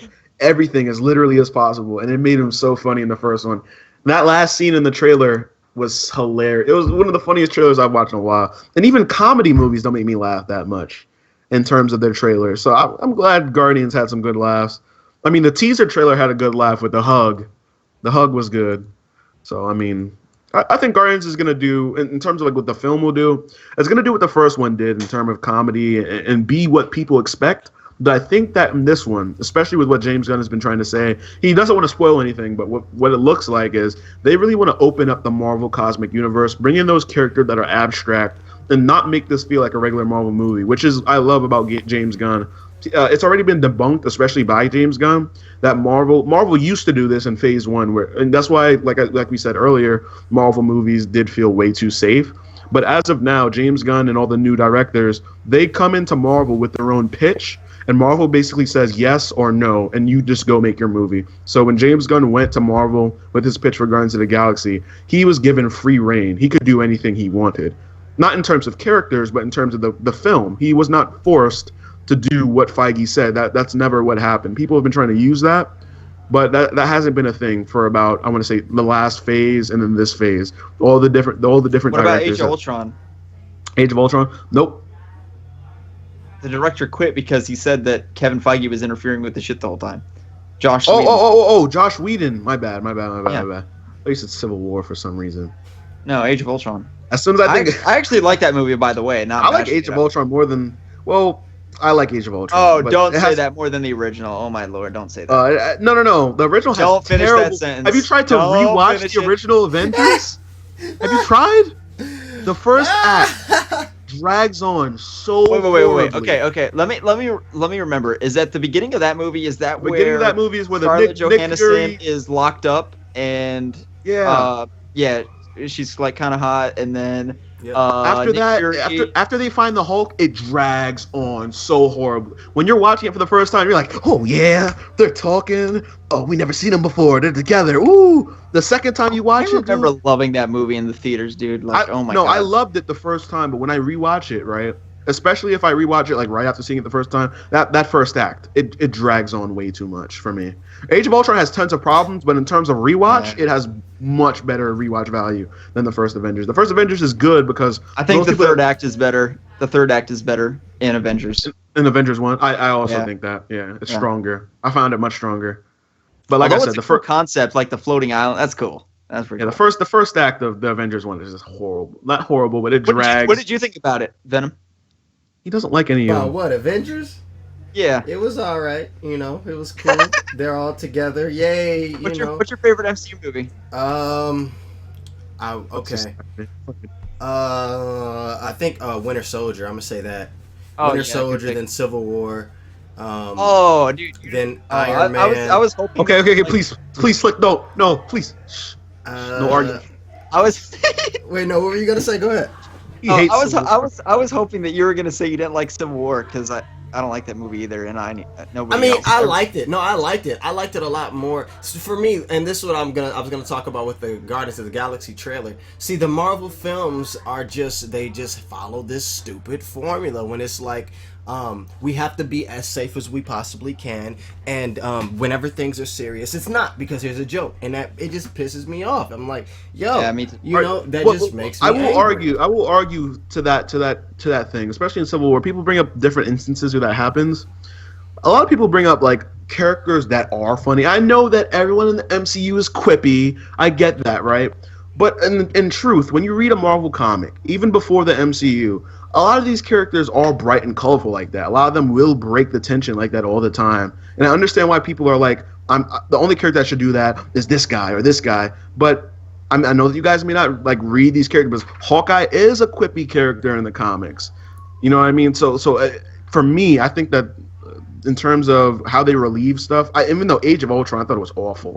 Civil War, I think it was more comic accurate in terms of like Right. who's breaking the tension. Right. Because Hawkeye, he's the most quippy he's ever been in that film. In terms I'd of who's say. breaking the tension, but the action was so weightless that it's nothing like the Civil War graphic novel. Did you at feel all. like that the story it did nothing for the MCU? Who, me or Yeah, you. Yes, I think that the movie nothing happened in the movie, and the movie ends where it begins. At the beginning of the movie, the Avengers are separated. We see because people try to make this point that like the Avengers are separated now after Civil War. Let's recall that the opening fight scene is Team Cap. Nobody from Team Iron Man is there. The Avengers are already like No, not Yes! even that. Because remember, you're forgetting that the Cap, that's his life. Unlike Tony Stark, where he's a multimillionaire and he runs his own business and he's doing other stuff on the side. What about all Captain the other America? people on Team Captain Iron Man? America strictly only operates as a soldier, and he does that with the new guys. He was only working with Natasha, who is cool with him, so of course he'd be there, and the two other new Avengers that weren't experienced. So it makes sense why he was doing that. Tony Stark was already busy at the time because they showed a different event happening as that one occurred before. Dude, I went into that movie thinking like Cap is gonna die, Iron Man's gonna die, That like would've some been shit's too- gonna that go would've down been- in the that fight. would've been- The that would've only been big too thing long. that happens in that movie, I thought Too Cap predictable used to to me. no, I think that was dude. going to be way too predictable if they died. That would have been way too I predictable. feel like it would have had more weight with that. Yeah. But I don't think so. the Civil But War it's had gonna a lot be a Justice League situation where why would you kill off a character in that film and know that the next film coming up is a team ensemble in which that character is gonna come back to life? No, that's what I'm saying. Don't bring it back to life. Cap is dead. Goodbye. That See would you make later. no. Why? What would that do? All I'm saying, Robert Downey Jr. is really, really expensive. I'll leave it at that. What would that do though? I think It would think save them be- a lot of money. I think from a narrative point, it would be very interesting because Yep. It would we be know interesting, that, yeah. We know that the people are going to die in the Infinity Wars, Obviously, yeah. but they're going to come back. We know that. Why?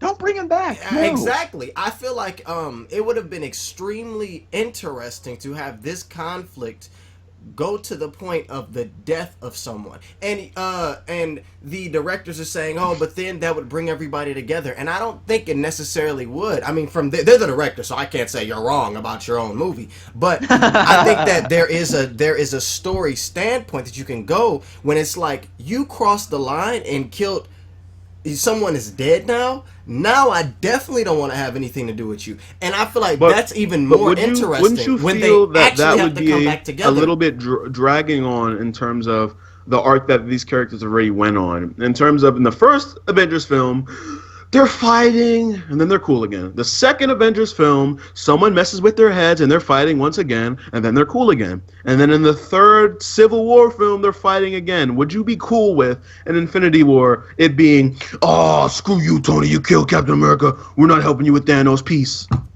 See, would you be cool with that again? I think it would be because honestly, at the end of Civil War, Captain wrote him a letter, and Tony that wasn't a it's all good letter though. But I don't feel like it's a I don't like you letter. It was like in a way he's apologizing, he's understanding what he was did. wrong. I mean, you have to be. But I feel like if they were to come together, like if something when Thanos comes, there's not going to be an issue of, hey, we need to come together. It's not going to be I don't like that person, but we have to come together to fight this thing. It's going to be this thing is coming, we need to fight it. I think if someone was to die, then we would have had that point where this thing is coming, and I don't want to work with you, but I have to. But I don't want to.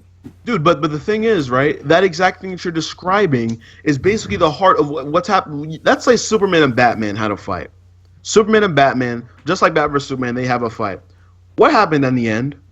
At the end of the film, they ended up teaming up regardless, right? Yeah. In the comic, that's comic accurate. That would happen. Superman and Captain America, I would compare the two characters because they're very easily comparable. Right. I would say that Captain America, just as Superman would, even if he fought Iron Man, even if Superman fought Batman, if the end of the world was happening, there's no way he would not help Batman. Right. Same way how Superman helped Lex Luthor, regardless of the tormenting that Lex Luthor did to him in that film. I think that's what that letter. Maybe it shouldn't have been a letter. Maybe the Russos shouldn't have depicted it that way. Maybe in the third act, as soon as Tony as soon as he drops Tony or whatever, and he drops the shield, maybe Captain America should have been like, look, it's over. Yeah, that's how. If anything happens, you know where I am. That's it. Yeah. And he leaves. I agree with that point, but I'm not going to say that the letter was easy. I could understand why the letter could be perceived that way. The letter was basically saying the same thing I'm telling you is, look, dude.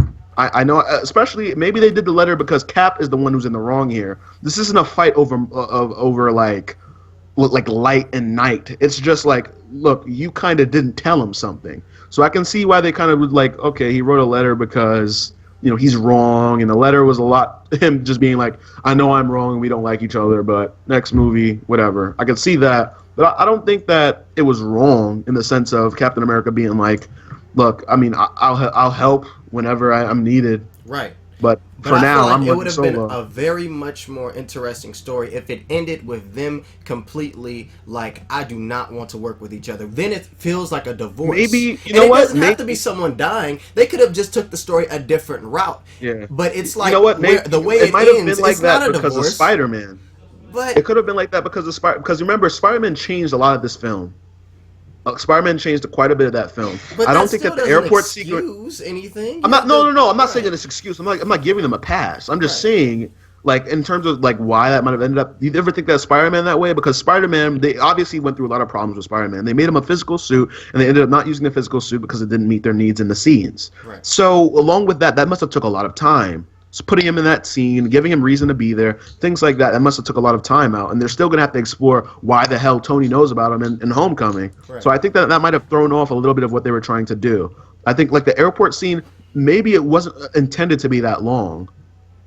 Yeah, but maybe it wasn't intended to be that long. Maybe Black Panther was supposed to have more of an arc or something like that. Like, I think that Spider-Man being there changed a lot, but I can't be mad at Marvel for putting him in there. I really can't. I personally don't think he was the issue. I think the issue is just the fact. No. I'm not saying he's the issue. I'm saying that it might have thrown off a little bit what they were trying to aim. I don't even think that. I think honestly, what happened was Marvel was like, everybody's expecting for someone to die. We're not going to do it, and then they wanted to again say, the cop out, the Marvel formula. It's like things are serious, but it's not really that serious. It's like honestly, that film should have ended with one of I them think the third act hating was the the other. third act was perfect. The third act was the perfect amount of aggression. I think that it was okay, but I feel like just the fact that at the end there is a mending of their relationship. I feel like that letter was a mending of their relationship. That I don't think so. I it think throws even if off it's going to be a little entire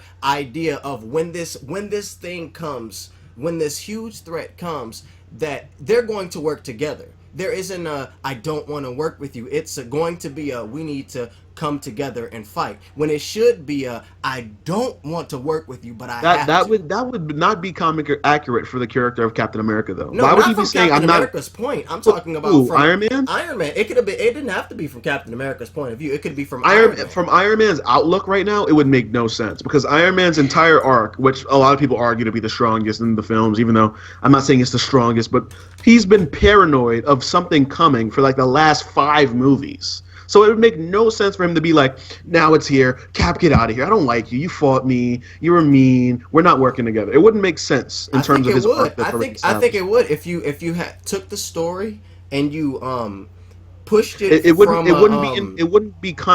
be a sense of continuity then because Avengers 2 because any event can change a person. I feel like if you made the event in the Civil War, if you changed it to something a lot more personal between him and Cap, then we can then have that point when it's like we see that Tony really, really does not like Captain America. Now it's going to be he will tolerate Captain America. I think that if it's their relationship is at the point where if they were in a room, they just wouldn't speak. When it should be, if Captain America walks in a room, Tony's gonna leave because he doesn't want to be around this dude. That's what a divorce should have been. That could be corny in that's a sense. That's just an example. I don't think it could have been corny. Okay. I think that it would have been because Joe and Anthony Russo spoke of like now they're divorced, and I don't get that at all. I really don't. I feel like they're. I think that the creative committee, Bendis and Cosita, wanted to keep killing off the villains, and that pissed people off. That's just a comment in the stream. I've heard about that actually. I heard about that the other day. Like, there's a guy that works at Marvel. He's like a producer, and he's been wanting to kill every villain for some reason. But there's been a theory, because this guy made a theory, and I actually liked it. It was pretty interesting. Every villain that you've seen be killed in a Marvel movie, except from like Iron Man 1 and stuff like that. But in terms of like the recent movies, you don't really see their body after they've been killed. He kind of, it was like a thread on Twitter. I can link you guys to it later. But it was a cool theory. He kind of showed that in multiple different occurrences in the MCU, when people die, their bodies like completely disappear. So it kind of raised the question of the theory of, in Infinity War, is Thanos bringing back every villain that was before? Which just sounds really Marvel-ish in terms of comics. Like it sounds like a comic thing to do. Be like, oh, you're here to fight me? You're going to fight them and bring back everyone back. Like that sounds like something we've heard before. But it was a cool concept I've heard before. I think the Red Skull will definitely come back. Hell yeah, he's coming back, dude. Yeah, I think he'll come back. Oh, I didn't even say what I thought of the Guardians of the Galaxy trailer. Oh yeah! Oh my God! See what you did, Slcmof. The Guardians of the Galaxy trailer. That was for the first time where the Marvel humor worked. Like, I'm watching this trailer. Did you not watch Guardians of the Galaxy 1, man? Yeah, and I told you I had a huge issue with that ending, which I'm not going to spoil because Slcmof, you need to see it, man. You need to see that film. Dude, I want to watch. You know what? Tonight. You know, James Gunn actually motivated. My bad. Actually, just a comment. James Gunn got made fun of by a DC fanboy one day. Basically, he was talking or whatever. I'm not going to spoil the third act for you, Slcmof. But he was like, he was talking about Man of Steel with the dance with party, isn't it? And he was like, Man of Steel. Superman almost died at the end of the movie. And stick to your dance moves, dude. And James Gunn was like, did you want me to have an action-filled CGI third act? Is that what the film looked like to you?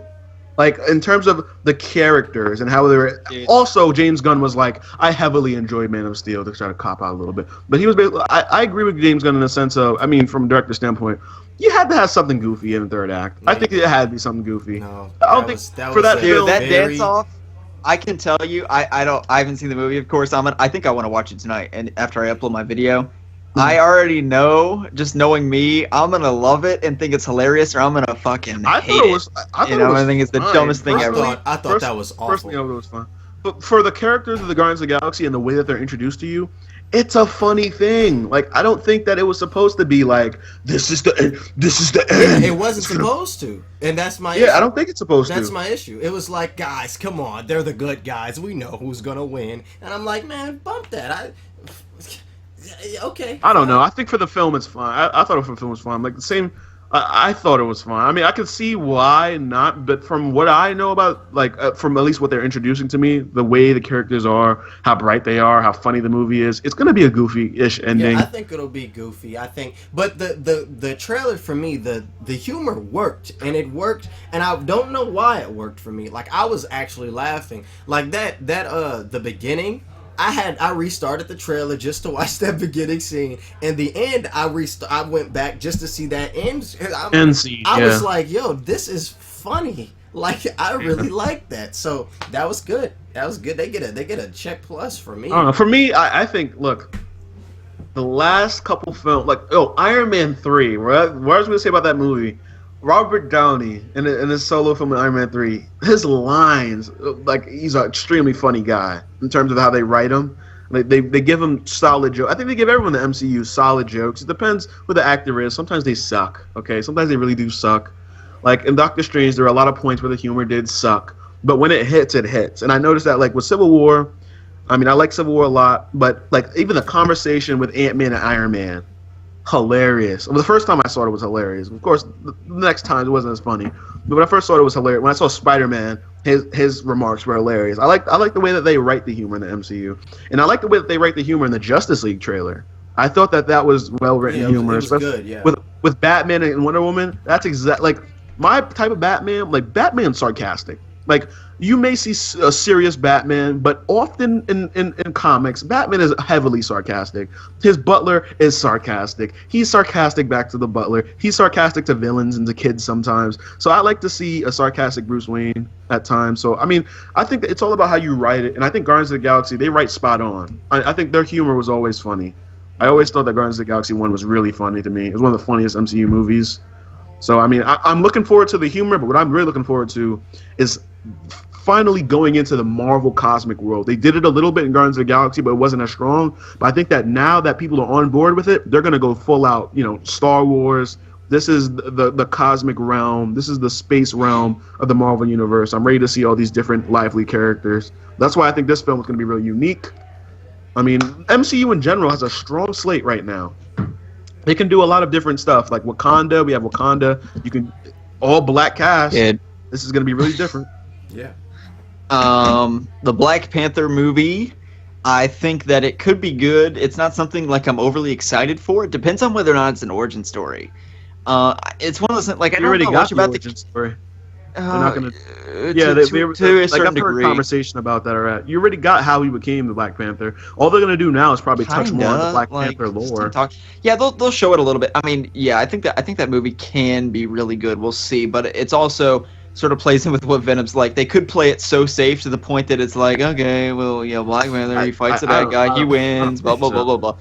We'll see. I look forward to it, and I think my movie I'm most looking forward to with Marvel, I really want to see Infinity War. I mean, I just can't wait to see what they do with that. For me, it's Spider-Man, Black Spider-Man. Panther. I love the Ant-Man 1. I can't wait to watch Ant-Man 2. Yeah, I mean, I'm looking forward to their whole slate right now because I appreciate that they're holding off the Avengers film. I think you tweeted on Twitter the other day talking about like why are we waiting so long for an Avengers film? And I kind of thought about it and I was like, I'm fine. Let's take a break from that because we've seen the ensemble of characters so many times to the point where I think it is time for us to breathe and let's have some more creative storytelling. Because the thing, if what James Gunn said is true, and I'm assuming it's true, then the Black Panther director obviously has a vision. It's not going to be Marvel told him to do this. It's going to be, look, I have a vision. This is what I plan to do. I think the Black Panther movie has a lot to explore. I read a lot of the old school Black Panther recently. After I watched the movie, I picked up some of the masterworks and I started reading, and it's really intriguing. I hope that they do some cool stuff in film.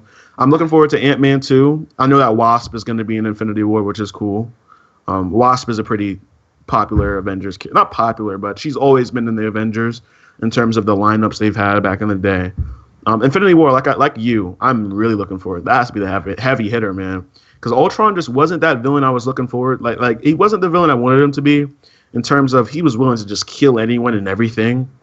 Like James Spader, don't get me wrong, James Spader played it on point, man. I love his incarnation of Ultron. But I want to see Thanos be that guy to just step on someone as soon as they see him. Just step on someone. Like, that's what I'm looking for. I want to see, like, the comic panel. He's the Negan of the Marvel Universe. Yeah.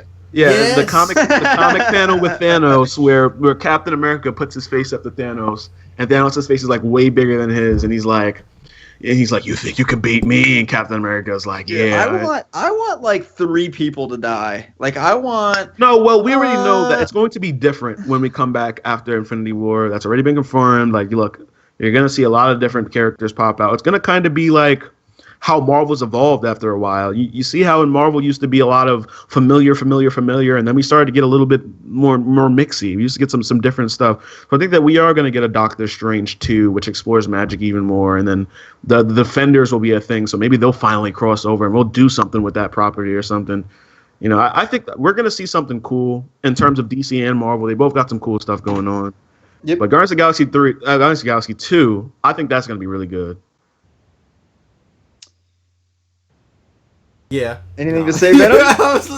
Yeah. No, I mean, if as long as Marvel, Age of Ultron was all right, but like I said, their formula, they just these stupid jokes just get on my nerves, and that's the issue. Dude, the crazy thing is your favorite character is Spider-Man. Yeah, who loves stupid jokes. But you know, it's crazy. And yes, but it's a difference. You know, like if something is serious, Spider-Man, he'll get there. You know, and that's in the shows, that's in the comics, but in the film, like, I just don't like the fact that Iron Man 3, this was a film. This could have been really dope. Like, if they actually delve into the fact that Tony Stark is actually having psychological issues. That was a joke. That man was fine.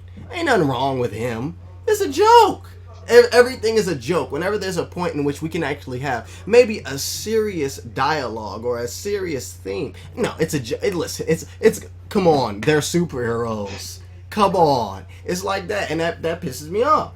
I think that's why Netflix is. I think that's why. And that's why Netflix is so dope, because they can do it. Oh, this is funny. But now let's get a little serious. No, but the thing is, right? It's not like I don't feel like I personally liked Iron Man 3. I know a lot of guys don't like it, but I personally like Iron Man 3. I liked Avengers: Age of Ultron, and I can see the humor problems. I saw the humor problems in Doctor Strange, but what I'm saying is the same people in terms of Feige. Feige had his hand in Marvel Netflix. He worked on that quite a bit. You know, he set that up. So I think that they know what people are kind of into.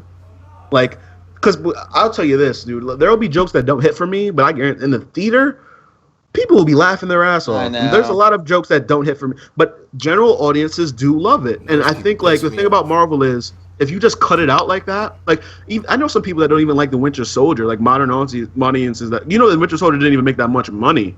I mean, it made good money, but it didn't make Civil War money. I know they had more characters and stuff, but it didn't make crazy money. And a lot of people were kind of turned off because there was no humor a little bit. I've heard that from people it wasn't funny, and there was it was serious, and I was like, dude, what are you? Yeah, it was dope, exactly. I mean, I think the Russos, as those guys being one of my favorite directors in the Marvel game right now, I think that they're going to do a good job in Infinity War, though. I think they're going to do a really good job. I hope so. I'm interested to see Doctor Strange fight with those guys. Did you see Doctor Strange? I did. Yeah, dude. And the thing about Doctor Strange, we all saw it. So, you see him fight a bunch of other sorcerers, and the fights, they don't seem that crazy. But imagine him fighting regular people with those abilities. That's the crazy part. See, I don't think in the film, at least to me, my perspective, I felt like he ran a lot. He didn't really fight. He's not even Sorcerer Supreme. He doesn't really know his powers. Yeah, he's still learning. So, but I'm very curious that to see opening fight scene. Oh my god. Yes, that was so sweet. My favorite. That's one of my favorite comic book scenes in a while. The fight scene where he's just in the mirror dimension and he opens it by accident, and Mordo's like, "You're so dumb." and he opens the mirror dimension. They just start fighting. He's running away, and they're flipping worlds. I thought that was so cool. Just imagine that though. Like, let's say it's Infinity War, and it's like Doctor Strange is like, let's bring this battle to the mirror dimension, and then all hell breaks, like, because they don't want to destroy the city or something. Wouldn't that be sick? That would be dope. Dude, that film had a lot of comedy that didn't land. Like in my theater, granted, I was at the senior citizen showing. Okay, I was there, like I was there at like 12 or 1. Okay, getting the matinee. You already know. Anyway, dude, like there were so many jokes, and there was a good amount of people that like nobody laughed. I was like, oh shit. For me, there were jokes that just didn't hit. Unlike in Civil War, where I wouldn't laugh, but everybody else did. Right. And I just didn't I don't know. I was actually laughing throughout the airport fight, but I was also thinking to myself, like, this is not the movie I wanted. This is lame. Why aren't they actually fighting? They're just playing on the playground. But anyway, that's that's even intriguing. I still find that intriguing. Like that fight. I mean, of course, us comic book fans have more of a stance on it because we read the first comic book. We know the destruction that takes place. But for a lot of people, they were like, "Whoa, they're fighting!" Like, and to us, it's like they're not even fighting yet.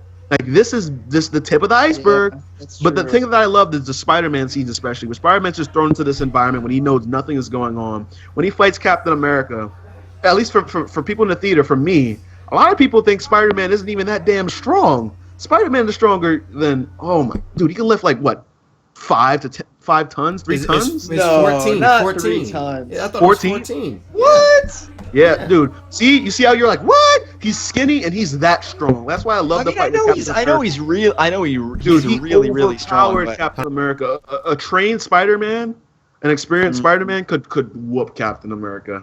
Yeah, but not that one. Captain America would mollywop him. Yeah, no. Dude, give Spider-Man 8 more years, dude. 8 more years in the MCU. I guarantee you. Mm-hmm. It's happened, man. Spider-Man that spider sense is such a formidable foe. Knowing every attack, it's one of the most unique powers in the. It really is. Definitely. Thor Ragnarok doesn't need more humor. The director for Thor Ragnarok is one of my favorites so far. He's a new director, but I think he's going to be one of the best. One of the best, I guarantee you. The one film that he made so far that came out this year. Oh, Hunt for the Wilder People. I gotta put that on my top 2016 list on Letterboxd. Dude, that film, it's like you gotta watch that, man. It was great. Dude. Hunt for the Wilder People was a fantastic film, man. I love when it's like a small film, but the story is strong. It's one of my favorite films this year, definitely. It's like, we should talk about Batman vs. Superman, dude. I like that movie a lot. We can talk about it some other time, for sure. Yeah. Because I can talk about that movie all day. But, yeah. I don't want to hold you guys for too long. We've been here for a while, probably 2 hours. Yeah, 2 hours 30 minutes. So. Yeah.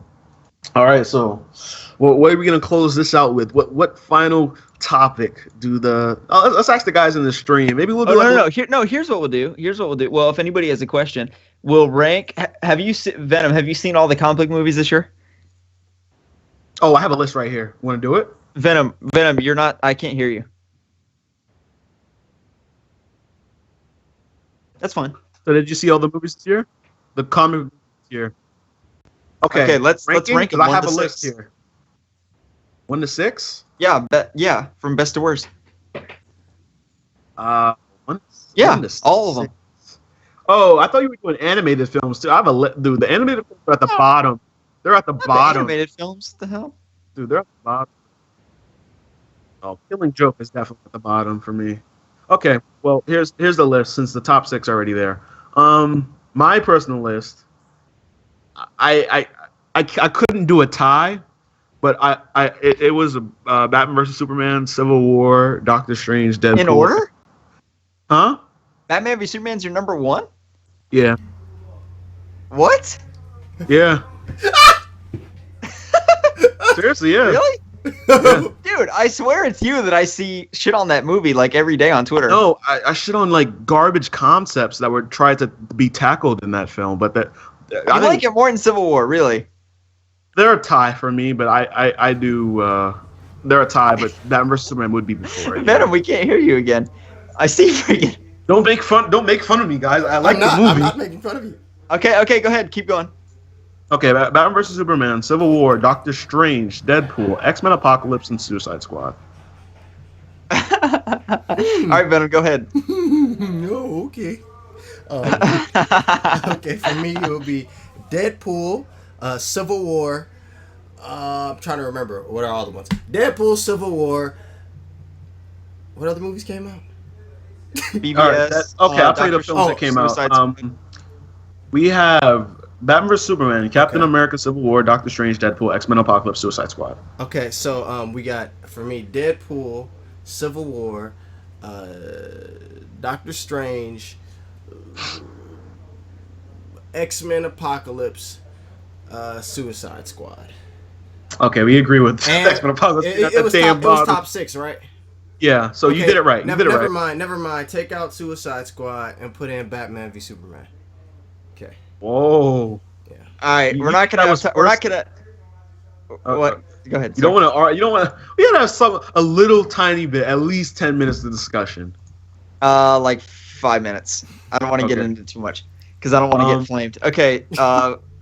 Dude, so number one for me, also just like Shock. See, we're like twins here. So BVS number 1. Okay. All right.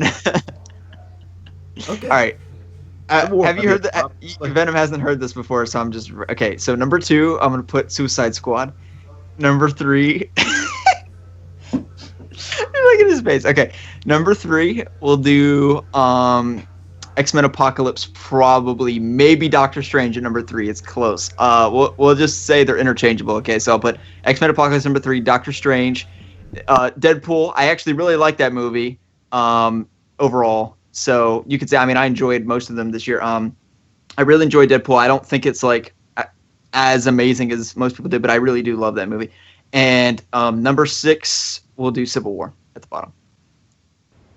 Oh, this is interesting. Okay. What the fuck is wrong with you, BVS? What?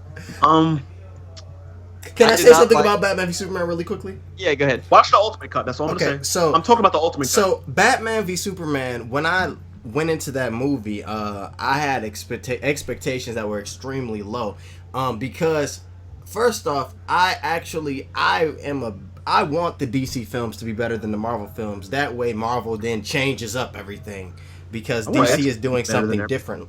But so I was very excited for that movie for years, especially they filmed in my city. I saw them film that movie. It's like, oh my gosh. So I was really excited. Yeah, they filmed. I live in Detroit. They filmed all around. They filmed down the street from my school. I remember I was driving home one day and we saw it was like pillars of smoke and there was a helicopter. You're like, what's going on? And the helicopter said Metropolis. You're like, oh, they're filming Batman.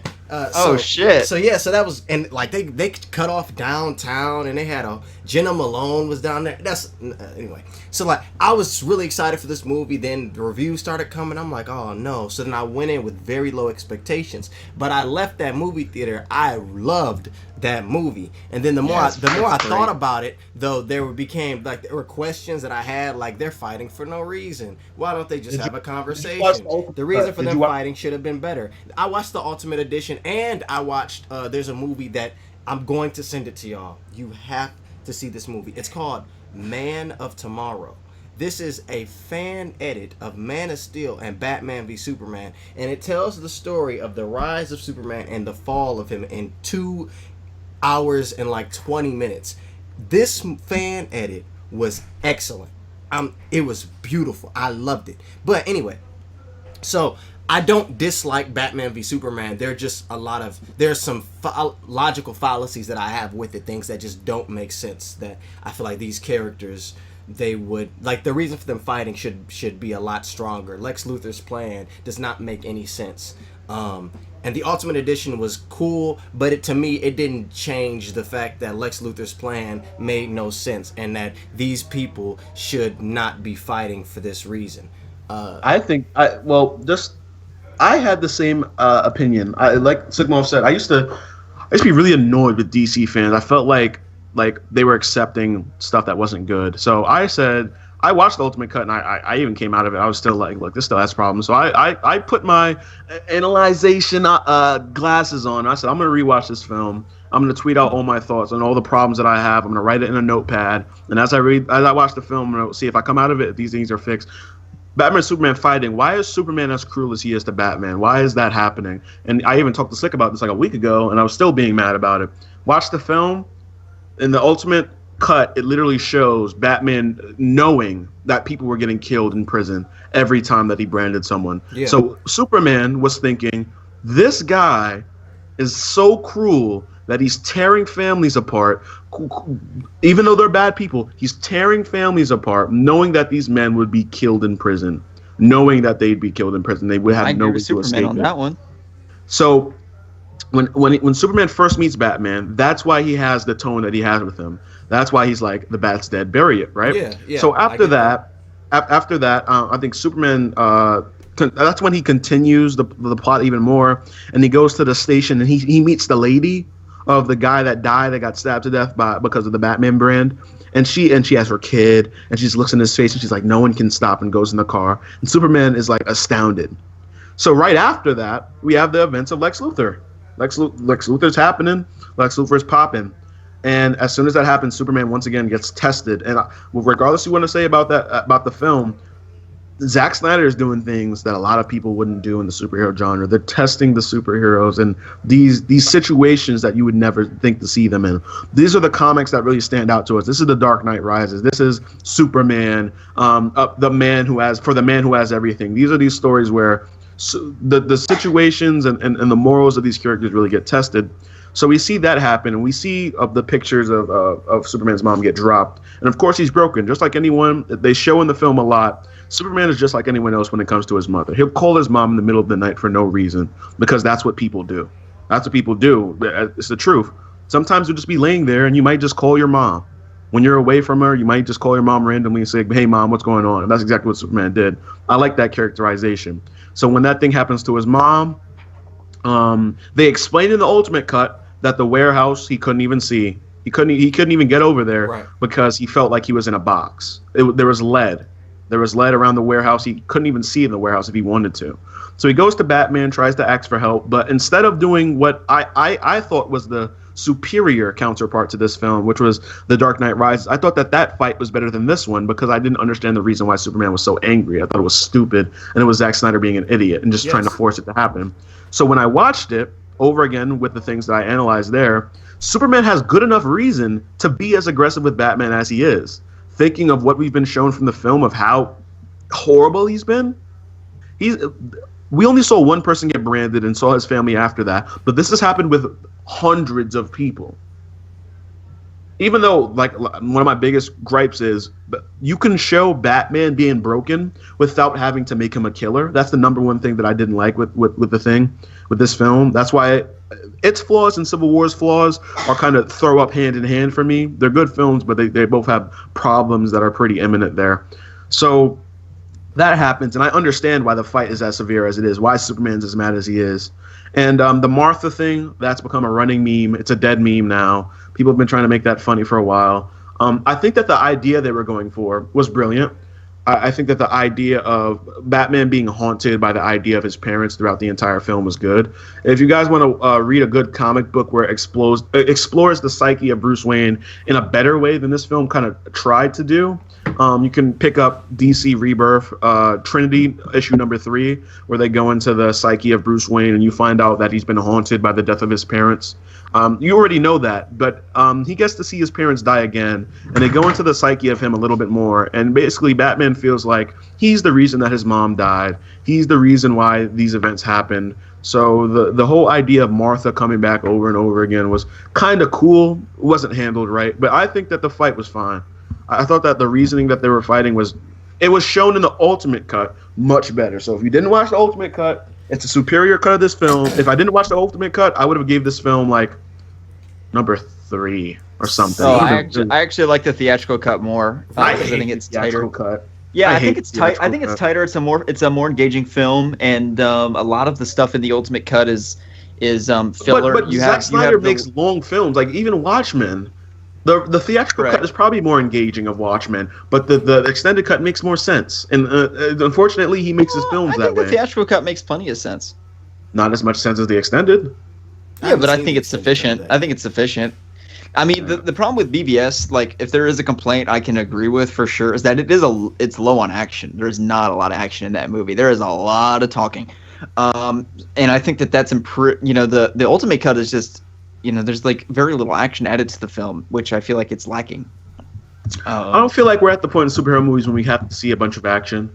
I understand that general audiences may not want it, but you don't need to have a bunch of different action sequences in your film. Yeah, but look at the Marvel films. Everybody loves. There's like action scene every 10 minutes. Yeah, but like still, and that movie got a 90 on Rotten Tomatoes, and BBS gets like 20. So but I don't think that's because of the lack of action scenes. Honestly, I don't think it's because of that it either. all comes down to like, so you're talking about the fact that Superman should be angry with Batman. Yeah, cool. But your mother has been kidnapped. Your main focus should be, listen, he has my mom. We need to work together. He didn't even say that. He said, yes, he did. Bruce, he said it once, and then it was like, fuck it, I'm just going to fight. No, he said, Bruce, you need to listen to me. He got shot. After that, he said, you don't understand. There was other times where, like, when he pushes him straight through, straight up into the building, and he's just flying, looking all intimidating. And it's like, there are moments there where you need to be about your mission. The reason why you're going to see this dude is because your mom has been kidnapped. That should be the main focus, and at least say it 3 times. Then whatever, I gotta kill. I gotta. And then another thing that didn't make sense three times he reinforced. You don't understand. I'm trying to tell you something. I would have had the same exact argument with you. He should have just it wouldn't have worked. The third time when Batman was pinned and he tried to get it out, he got shot with kryptonite. You cannot argue that it didn't happen. I feel like Superman at that point, he even says to Lois, I need to help him get he needs to help me get my mother, or I have to kill the action him. is there. And it's like that shouldn't necessarily be an option.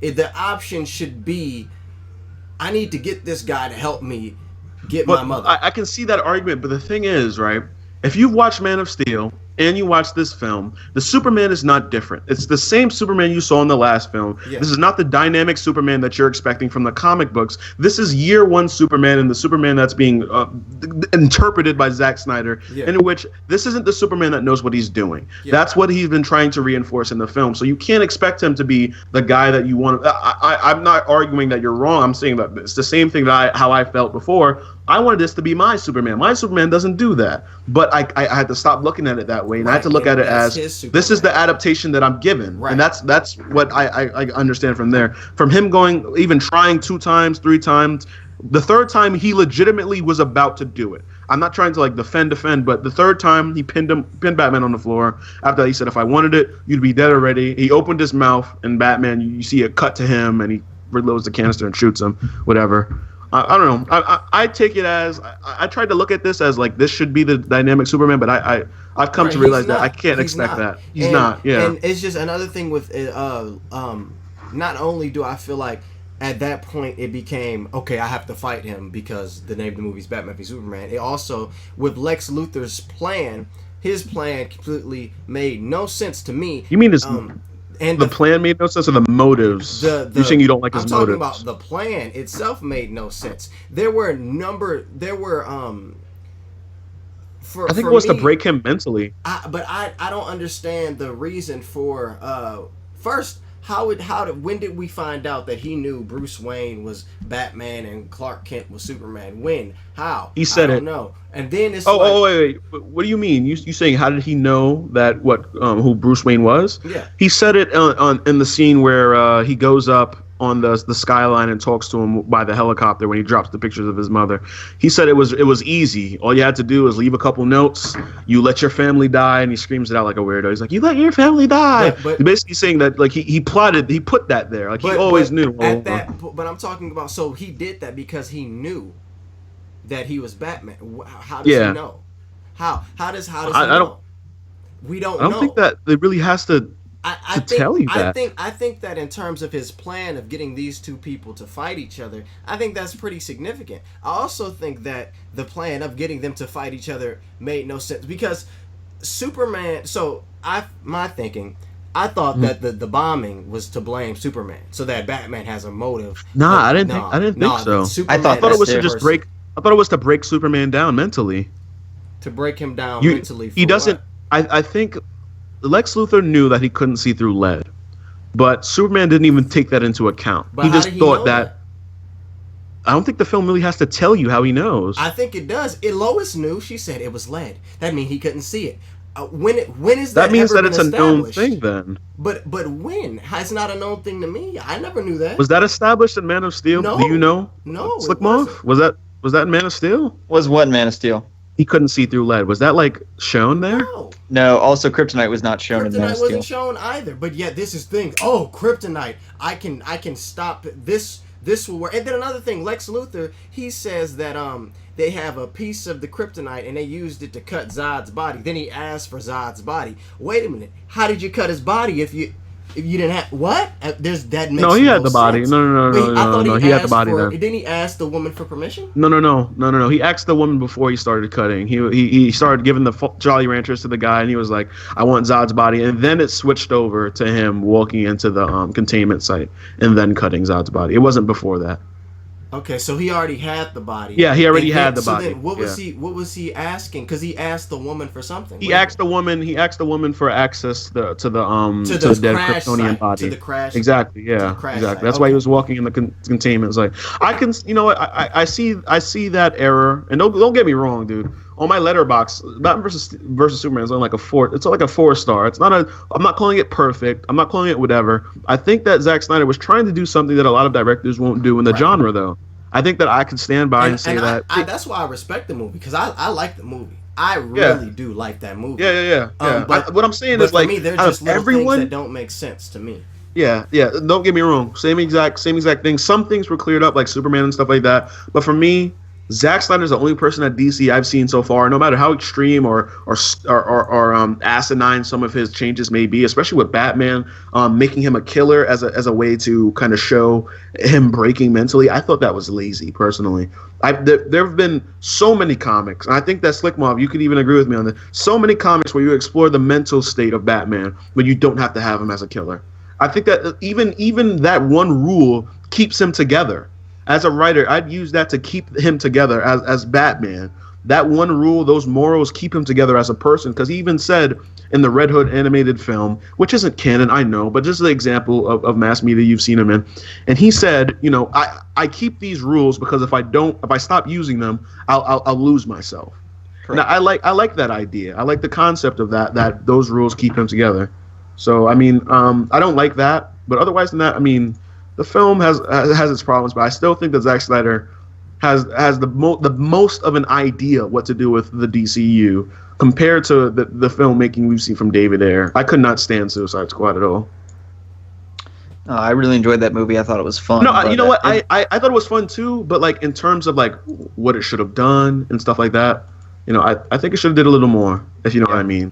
But you know, they actually cut out Batman and Joker scenes. It got exposed that some guy that was there took a picture, and Batman cut like the roof off of the Joker's Lamborghini, but they cut that out of the film. It's crazy, man.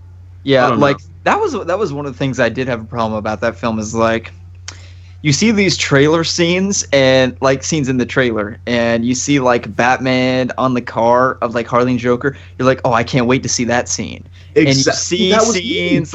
see scenes. I'm trying to think of some other ones. I know they're definitely I'm not gonna hurt you.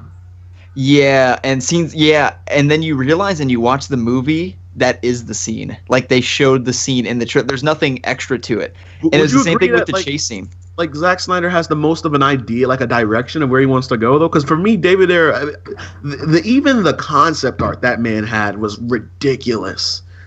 For me, I thought he had no idea what these characters were, what they meant, what they stood for.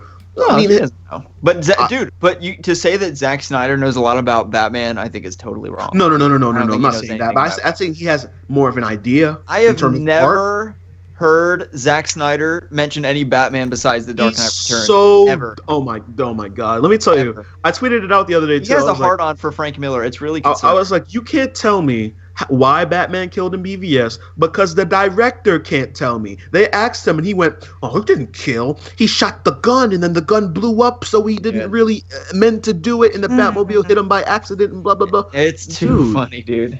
Dude, he rambles on like such an idiot. I mean, man. Yeah, but I'm glad that we somewhat agree on that, Venom. Though I'm glad that we all agree that, like, even though Batman vs Superman has its problems, it was something different. Yeah, it was something new. What do y'all think about Spider-Man killing? Since I know Venom, you're a big Spider-Man fan, of course. No. Oh well. No. He doesn't. What are you asking? Are you saying? Well, yeah. What do you ask? It depends. Okay, I'm talking about in the question, like, is it okay for you to see Batman kill? In my case, it's no for Batman. For Spider-Man, it's no for me too. Like, and is it okay if you see Spider-Man kill somebody? You see from Spider-Man aren't even. They're never really, "I'm gonna kill you." It's usually like look at the Raimi trilogy, for example. He does a great job of taking the comic source material and kind of putting it into his perspective. A lot of the deaths you see from villains are usually on their part. Like, their deaths are kind of like their fault. And I feel like for Batman, and Zack Snyder even used the excuse, you know, he shoots a grenade or something and it blows. Like, if Spider-Man he doesn't do that. It would be like him beating the hell out of somebody. Yeah, Tom Holland, exactly. I made a video on that before. Neck. Tom Holland said it. He's like, "This is a kid. A kid does not fight the way you may see other Avengers fight. He's not Captain America. He's not going for the knockout shield throw. Right. He's fighting to subdue. He's fighting to stop someone. He's not throwing punches that would completely shatter someone's skull." Right. Because that's how strong a Spider-Man punch is. That's why I think that it's important for him to go against characters like Venom, because his punch, if Spider-Man full speed, full strength hit someone, destroy them. Oh yeah, they're dead. Their face would be gone. Like, it would be mush. Mm-hmm. Yeah, that's why, like, the way he fights is never really for the intent to kill. I don't think it would be. I don't think you can show, like, you can actually have Spider-Man I think killing fans would be someone upset unless, like, he's like brutal. Like that. I think that it's different for us to say, you know, Batman, he can't kill anybody, and I agree with that. But the way that he killed in the movie, you can say, okay, I see what you're saying, Zach, even though you're wrong. But it's like with Spider-Man, yeah, and the thing about that too is, like, people, it's gonna be like him snapping necks, him punching the mess out of people. Exactly. Yeah. And that's a different thing. For Batman too, like, I understand The Dark Knight Returns. I like the novel, but what I'm saying is, right, for this to be what I want to be as the dynamic representation for the next 20 years of a Batman character, I do not want to see him kill. I know that they're erasing that in Justice League, but the reasoning for him killing is garbage. There are so many better ways to depict the the mental state of Bruce Wayne. We all know he's a broken man. That's a big part of why people like him, right? But making him kill, that seemed like such a cop-out to me. I mean, I know you guys agree, but I'm just you know, continuing my point. But Spider-Man killing, no. Like, if it ever happens, like I said, watch the Raimi movies and you notice that every villain ends up like killing themselves almost. Like, it's never like Spider-Man's killing them, which is pretty accurate, I'd say. Yeah, I can agree. In terms of Batman, I always like to see Batman like save other people from themselves. We see him do that quite a bit. Yeah, and you know, like, I feel like if there's a grenade in the room, Batman's gonna take it, throw it out so nobody dies. But in this universe, Batman's like, kicks him in grenade, closes the doors in the closet. You're a goner. Closes the doors. So, you know, it is what it is. Zack Snyder doesn't know much about Batman. I saw something the other day too from some DC fan on Twitter, and he's like, "Oh, Captain America, you guys let him get away with murder. Superman went to trial in the second movie." And I was like, he fought in World War II. His name is Captain America. He's a soldier. He fights over and over again. He says in the first film in the MCU he doesn't want to kill anyone.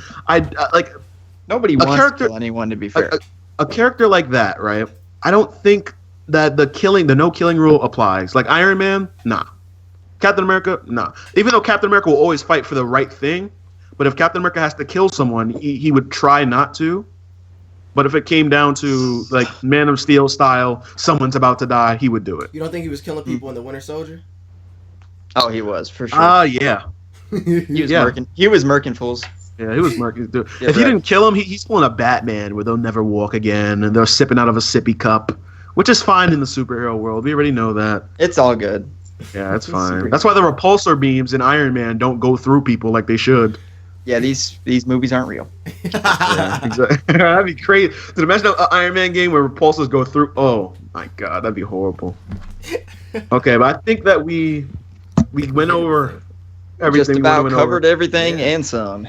Yeah. Okay. You guys have any questions? Maybe quickly. Quickly, yeah. Last 'cause I'm 5 about to- minutes? yeah, last 5 minutes, and I'm gonna have to. Yeah, last 5 minutes. Leave your question on whatever you I was guys looking want. at the chat earlier, and I've been reading the chat periodically. Some people have been saying some great things. Other people, they were talking about Detroit. They said Detroit is awful. I'm like, dang, okay, all right. Shots fired. People always talk about Detroit, though. At Don't worry. 11. 2 years from now, people not gonna be talking bad about Detroit. Ooh, It's fine. Detroit's on the Why is come up. Suicide Squad so bad? That's subjective. You said what? Why is Suicide Subject- Squad so bad? Oh, that's a great question. I'm making a video on that. Warukook. What's your opinion on Damian Wayne? He's an interesting. I was actually character. planning on doing it beforehand. But You need to go ahead and pick up Grant Morrison's Batman and Robin. Fantastic. Damian Wayne's an interesting character. yeah, I would say Damian Wayne is a very interesting character. I think he's rather unlikable in his young age, but I assume this. He's person's unlikable in the DC animated films. I Yeah. hate that kid. Yeah, me too. I do hate him in the animated movies, but that's not to say you always have to hate him. And you can see him in books like Super Sons, particularly the last 2 issues of Superman, which I know Shocked has read. And you just get to see a side of him that's not like, oh, I hate this little brat, but more so just like kind of the snarky, like I can see the Bruce Wayne in you side of him. You know what I mean? And that makes him a little bit more likable. So Super Sons is. How do you guys feel about Iron Man being Spider-Man's mentor? It's comic accurate. It makes sense for the universe, and I think it's smart in terms of growth of the character. But we all know how Spider-Man is with Iron Man. I just want He's gonna him find to out he's a beat the dick. mess out of him, and Yeah, he's gonna find out he's a dick, and he's gonna leave him, and he's gonna hate him. Yeah, because Tony Stark is a jackass. Yeah, Exactly. pretty much. I don't like Tony.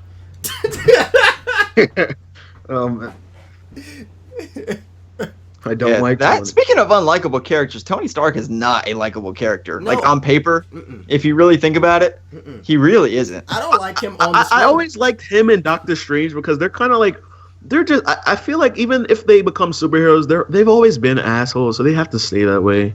Like they just can't change. Like, dude, you need to wait until Doctor Strange meets Tony. Doctor Strange is an ass in the comics. He is so he is. mean. He's Yeah, he horrible. Every time Spider-Man crosses over with him, he gets bullied, dude. How powerful do you think Spider-Man will That's be funny. in the MCU? There's a video made by Gubbs where they go over the strength of Spider-Man that was depicted in Civil War. You guys should check it out. When Captain America throws his shield at that thing and Spider-Man has to grab it, he's basically catching like 4 tons falling from like a 3-foot height. So imagine Catching that. 4 puns. 4 tons. Oh Four god, yeah. puns.